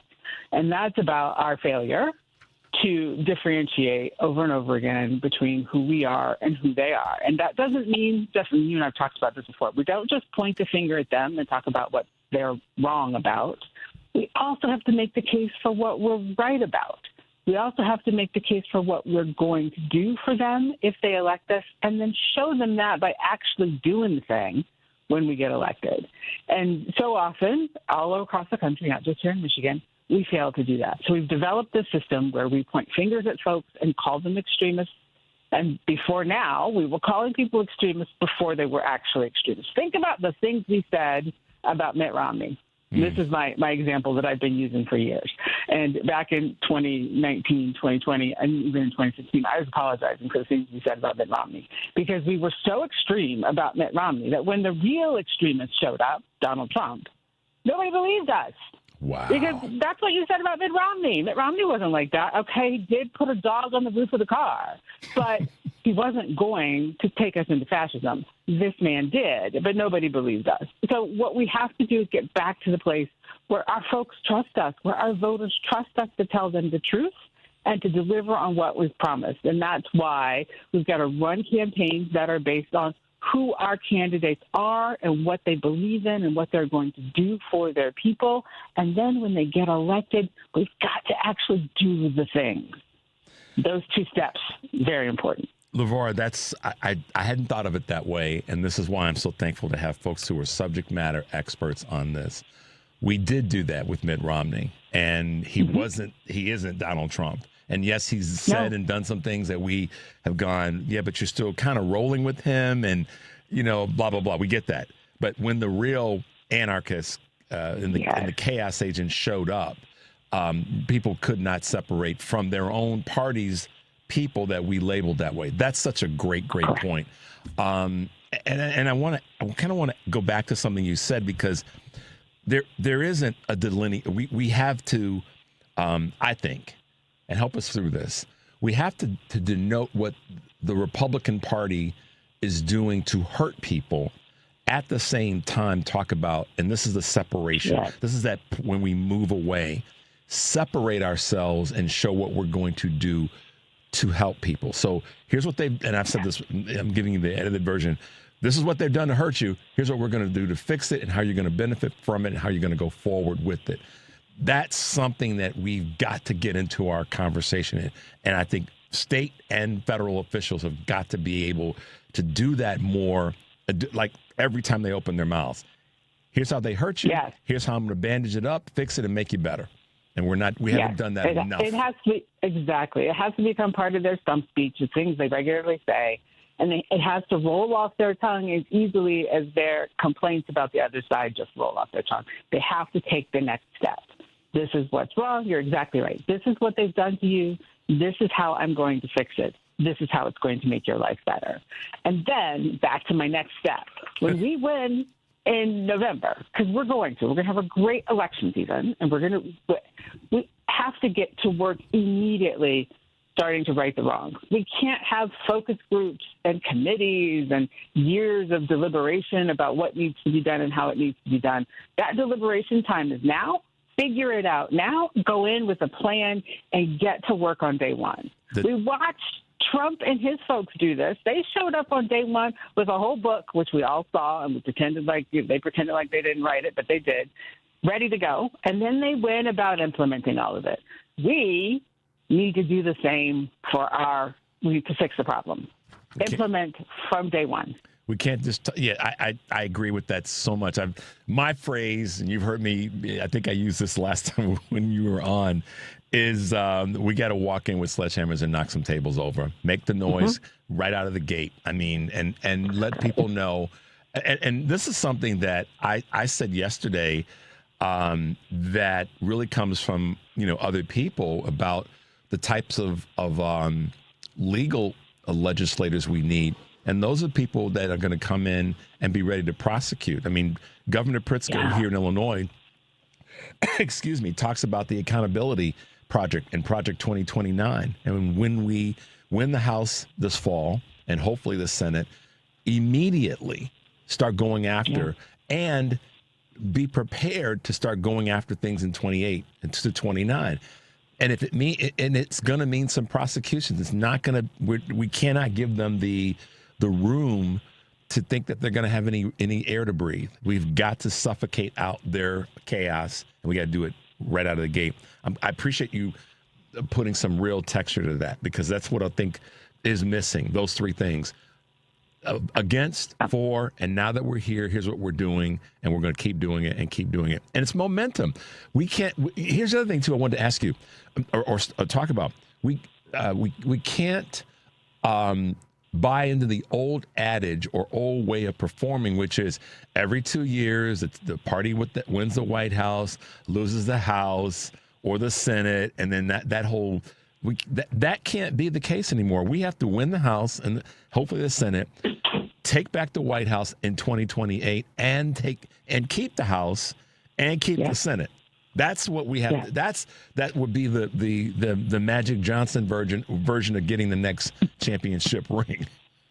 That's exactly right. Yeah, and we can do that. We can do all of those things if we have learned some lessons from the past, and if we build the infrastructure to carry us through multiple election cycles. Because you and I have talked about this before. We do this thing as Democrats where we build something up, a whole corporation we build up every 4 years to run a presidential election. We tear the thing down, and then we're surprised when we don't win other races along the way. We've got to build it, and we've got to keep it built and keep it growing and keep the young folks that we've hired employed so they can keep working, because the way we sustain these wins and get the next wins is to keep doing the work, not to have done the work and think we're finished, hands washed of it, move on, but keep doing that work.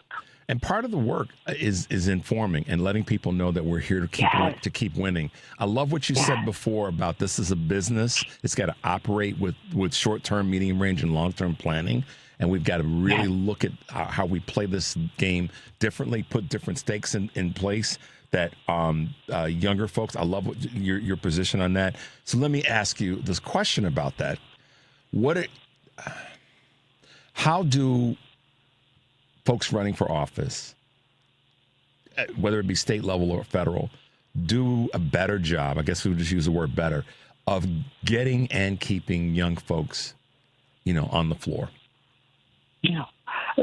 First step for me, frankly, is to open their ears and listen to the young folks rather than lecturing at them. Second step, surround yourself with smart young people. There are plenty of them out there. Hire them to be part of your team. Listen to them when they sit at your table and tell you what you should be doing, saying, where you should be going, who you should be talking to. Make them part of the conversation. And not at the last minute. I'm back to this because this is just my mantra, because people do it every cycle. Not at the last minute, but all the way through, and keep them on board so that they can continue to have conversations with their communities and with other communities post-election, pre-next election. Imagine if we built something strong that won elections, but then kept talking to the voters about the issues that were important, kept showing up at the voters' doors to ask them what issues mattered to them, kept showing up in neighborhoods to say, this is what your legislature is working on. How do you feel about that? Is that what you asked them to do when you hired them, when you elected them?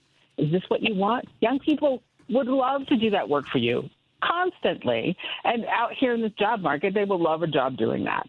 You've got to figure out how to make sure that young people are part of your process as a candidate and as an elected official all the way through, not just in the last minute when you need college kids to turn out and vote for you.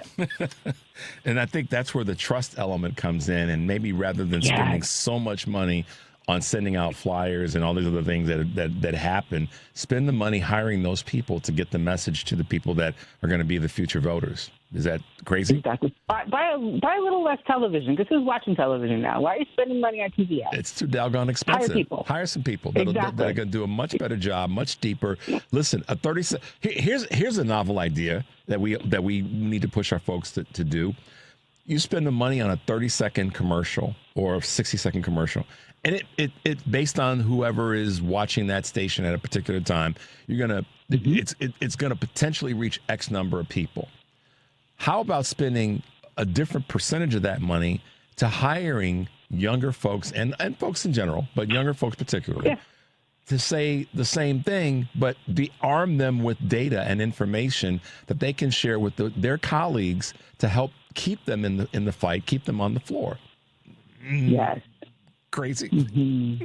Imagine. And I like what you said, arm them with information, because this is the other thing that we historically do is that we hand everybody who comes to work or volunteer for us a script and ask them to stick to it. What if we just gave them information and let them have the conversations naturally? Bingo. Much better conversations than somebody trying to read a script some guy in D.C. wrote. Because that person then is the person that is got a script is reading a script but not engaging, and the person that's receiving it on the other side of that knows that they're not being listened to. Does that make sense? Whereas information allows a conversation so that the person that they're talking to get them engaged, to say, listen, we want you to be a part of this. We've got folks that are running that are going to be good for you. Then they can actually have an engaged conversation with that person if they're armed with information. I've been Lavora, a back and forth, a give and take. Yeah. I've been saying it for such a long time. We have to arm people with more information because they're being disinformed and misinformed at the same doggone time. And the trust. Go ahead. I'm sorry. You don't even want to be a volunteer if you know that you're going to talk to someone who's going to ask you a question and nowhere in your script is the answer to that question. Mm-hmm. That's right. What do you say? You just supposed to say go to the website? I don't feel like going to the website. I want to have this. You're standing right here, right? I don't want to go to the website. You tell me. That's right. That's right. Yeah. Oh, you're listening to Choose Views on WCPT AM 820 in Chicago and WARR 1520 AM and 103.5 FM from Warren County, North Carolina. I'm Richard Chu. And we are talking with Lavora Barnes, who is one of those leaders and leading voices. She is the political director of Democracy Defenders Fund and former chair of the Michigan Democratic Party. She kind of knows a little bit about what she's talking about, but to the point we were just making about conversations, one of the things that's important and near and dear to her is engaging folks in the process. Lavora, one of the things that I've reviewed and looked at you and all the things that you've done is that you really have made it your business to get people engaged. And I ask pretty much everybody that's a political voice or a social voice, and of course the business community, what can people be doing right now to get engaged, to be a part of the process? Talk a little bit about what you're seeing that's working. Yeah. So this is interesting because I just talked to a group of folks a couple of days ago because I think we all saw the quote-unquote announcement the Target boycott was over. And then I did a deep dive and discovered, no, the Target boycott is not actually over. And I think that we can spend more time voting with our wallets and purses. And that's something that folks who don't want to go out in the street and protest, who aren't comfortable yet with a door-to-door or a phone campaign or a campaign can do. Make decisions with your wallet about where you're going to spend your money, because the economic impact you can have on businesses that are supporting candidates that you don't agree with, that have policies that you don't agree with, can be astronomical. Look at what has happened at Target. And by the way, I've been in a Target in years, and I don't miss it anymore. I did miss it for a while. I don't miss it anymore. The other thing, proactively, find businesses to support who are supporting the issues that you care about. Find businesses that are Black-owned, minority-owned, women-owned. And again, do your research and make sure that you're finding a reputable business that truly is and truly does stand for the things you stand for, and spend your money there. So that's way, not strictly political, but economics is politics, where folks can get involved in a way that is sort of a simple on-ramp to getting involved. Just make the decision to spend your money wisely. Number two, you got to vote. But you don't just vote on Election Day. You vote all along the way, not just with your money, but with your actions. Pick up the phone, call your elected officials, send them an email, send them a piece of hard mail if you have to. Send them snail mail. But let them know how you feel about what they're doing, whether that is a negative, I don't like X, Y, and Z, get ICE out of my community, or it's a positive. Thank you for standing up against ICE. I support you in that, because they need both of those. The folks who are doing wrong need to hear from you, but the folks who are doing right need to hear from you as well. So easy outreach, leave a voicemail, because likely nobody's going to answer the phone. send an email, send a piece of snail mail.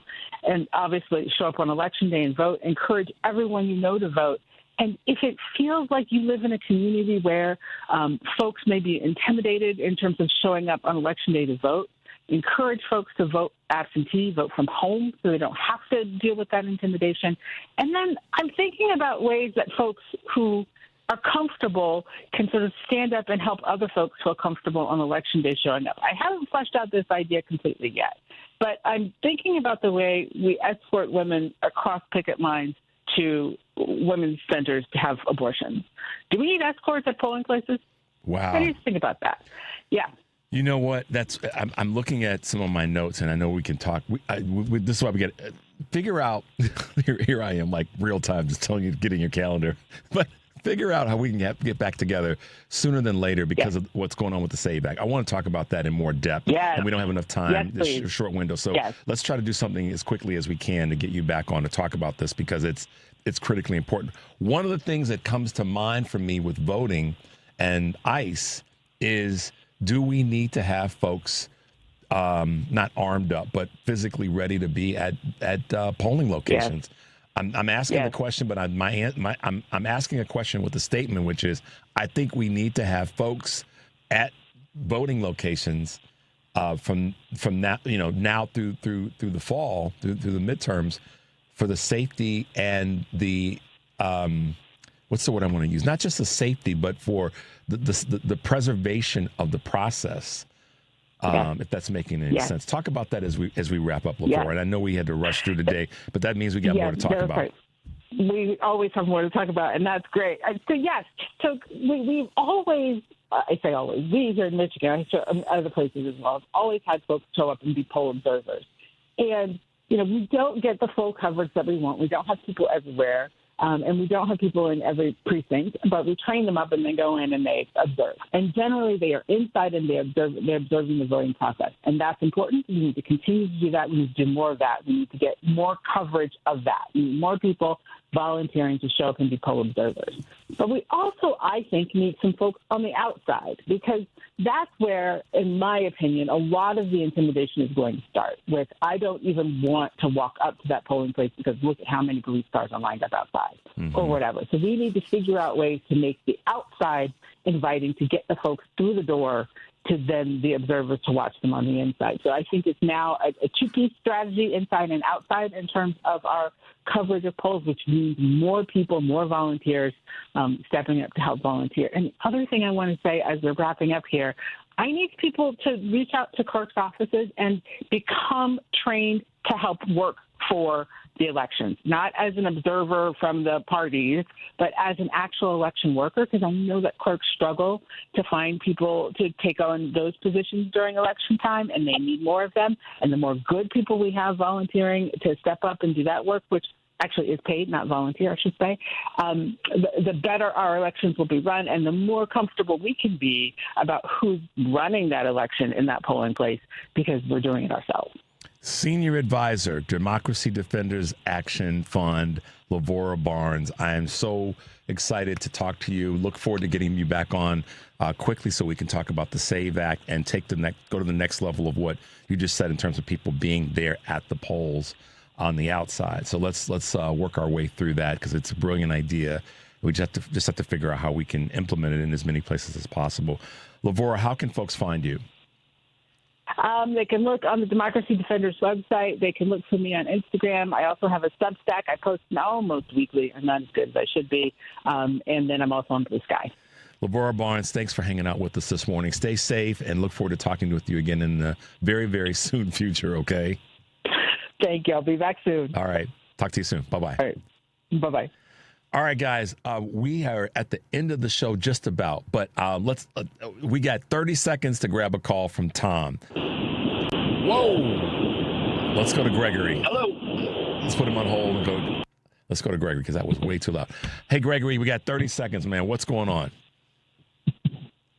What's going on is that when I began work as a substitute public school teacher 40 years ago in New York City from 1986 to 1988, I wasn't able to continue because I had been overseas for a couple of years after college and I didn't earn enough money to pay my student loans, and I had defaulted with the Department of Education. So you were required to take coursework, to begin coursework towards a master's degree in education, because they were so short. They had emergency credentialing where they let people with just a college degree start. So I had to bow out after 2 years and went into some microscopy work at an environmental testing laboratory, because my degree was environmental policy. So I went into degree-related work. But I would have loved to stay, and despite the other problems that your guests talked about, those other 4 main problems that teachers are confronting, and maybe I could follow up sometime and talk about those too. Give us a call back, Greg. We appreciate you hanging in there with us. Thanks to Lavora Barnes for being with us this morning. Thanks to Dr. Jessica Hawk and Senator Sean McCann in Michigan. You guys know the message. Stay tuned for the Stephanie Miller Show. Take a deep breath and make your life count, guys. We'll see you tomorrow.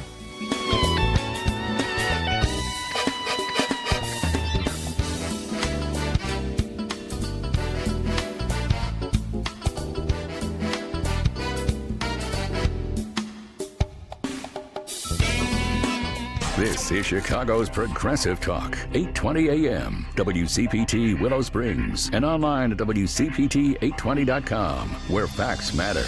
Spring is here and summer heat is right around the corner. Is your home ready to stay cool and energy efficient? At Green Attic, they help Chicagoland homeowners prepare their homes for rising temperatures. With over 15 years of experience and more than 1,000 five-star reviews, Green Attic is a trusted expert in attic insulation, blow-in cellulose, spray foam, crawl space encapsulation, mold remediation, and solar attic fan installation. When the sun heats up your attic, that trapped heat can force your air conditioner to work overtime. Proper insulation and ventilation helps keep your home cooler and lowers your energy bills. Green Attic also offers full-service roofing through Green Attic Roofing, including asphalt shingles, flat roofs, Da Vinci, Brava, Cedar, Tesla solar roof, and solar panels options, all backed by the industry's 10-year labor warranty. Spring is the perfect time to fix insulation problems and aging roofs before the summer heat and storm season arrive. Schedule your free insulation consultation today at greenattic.com or get an instant roofing estimate at greenatticroofing.com. Green Attic, healthy home, happy family. Stephanie Miller here. If eating is stressing you out, you're not alone. There's so much confusion around food. One day something's good for you, the next day it's not. No wonder digestion can feel chaotic. What I learned from the Tummy Whisperer is reassuring your body isn't broken, it's communicating. It needs proper guidance. That's why I trust Renee Barish at Digestive Health Solutions as a certified digestive health specialist. Renee works one-to-one, helping people make sense of their symptoms without extremes or overwhelming them. If you've changed your diet and feel the same or worse, if bloating, reflux, constipation, diarrhea, and low energy are running your life, Renee will help you connect the dots. Digestion will calm down, food can feel easy again, and you don't have to figure it all out alone. You've got the Tummy Whisperer. Learn more at thetummywhisperer.com or call Renee at 847-207-2034. One more time, that's 847-207-2034. Let's get you feeling better. From posters and presentations to labels and loyalty cards, Staples has all the print to boost your brand. Shop now, in-store and online. AP News, I'm Marcela Sanchez. Officials say 2 Indian-flagged gas tankers have passed through the Strait of Hormuz without incident. Indian officials say they're expected to reach Indian shores later this week. Indian media reported that the 2 tankers followed a route approved by Iran that cuts closely to the country's coastline. Iran continues to keep a stranglehold on the Strait of Hormuz. President Trump yesterday extended his deadline for Iran to reopen the strait, saying the U.S. would hold off striking power plants in the country for 5 days. Meanwhile, Iran has named a former Iranian Revolutionary Guard commander as the new secretary of the country's Supreme National Security Council. Iranian state television identified the new secretary as Mohammad Bagher Zolgadar. He'll replace Ali Larijani, who was killed in an airstrike. U.S. markets ticked slightly lower and oil prices rose. The Senate confirmed Markwayne Mullin as Homeland Security Secretary late yesterday, approving President Trump's nominee to take over the embattled department after the firing of Kristi Noem.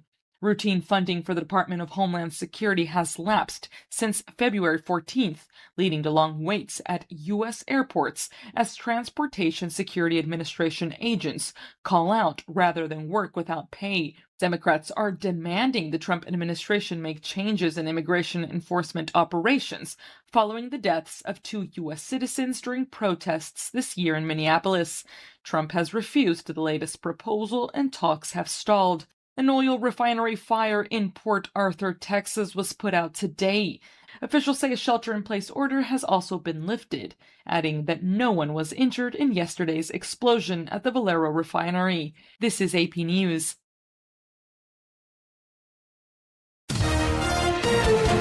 AP Sports, I'm Gethin Coolbaugh. Top overall seed UConn breezed to its 52nd straight victory, routing 9th-seeded Syracuse 98-45 to reach the Sweet 16 in the women's NCAA tournament. Hazy Fudd scored 34 points. I felt like I reached flow state for a second. My teammates were just finding me. Hannah Hidalgo's near triple-double helped 6th-seeded Notre Dame upset 3rd-seeded Ohio State. 10th-seeded Virginia became the first four team to reach the Sweet 16.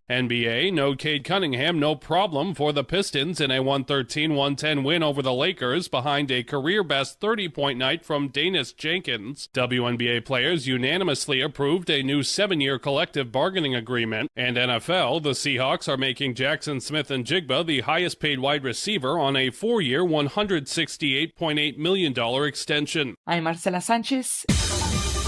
This is 820 AM, WCPT Willow Springs, and streaming worldwide at WCPT820.com. We are Chicago's progressive talk, where facts matter.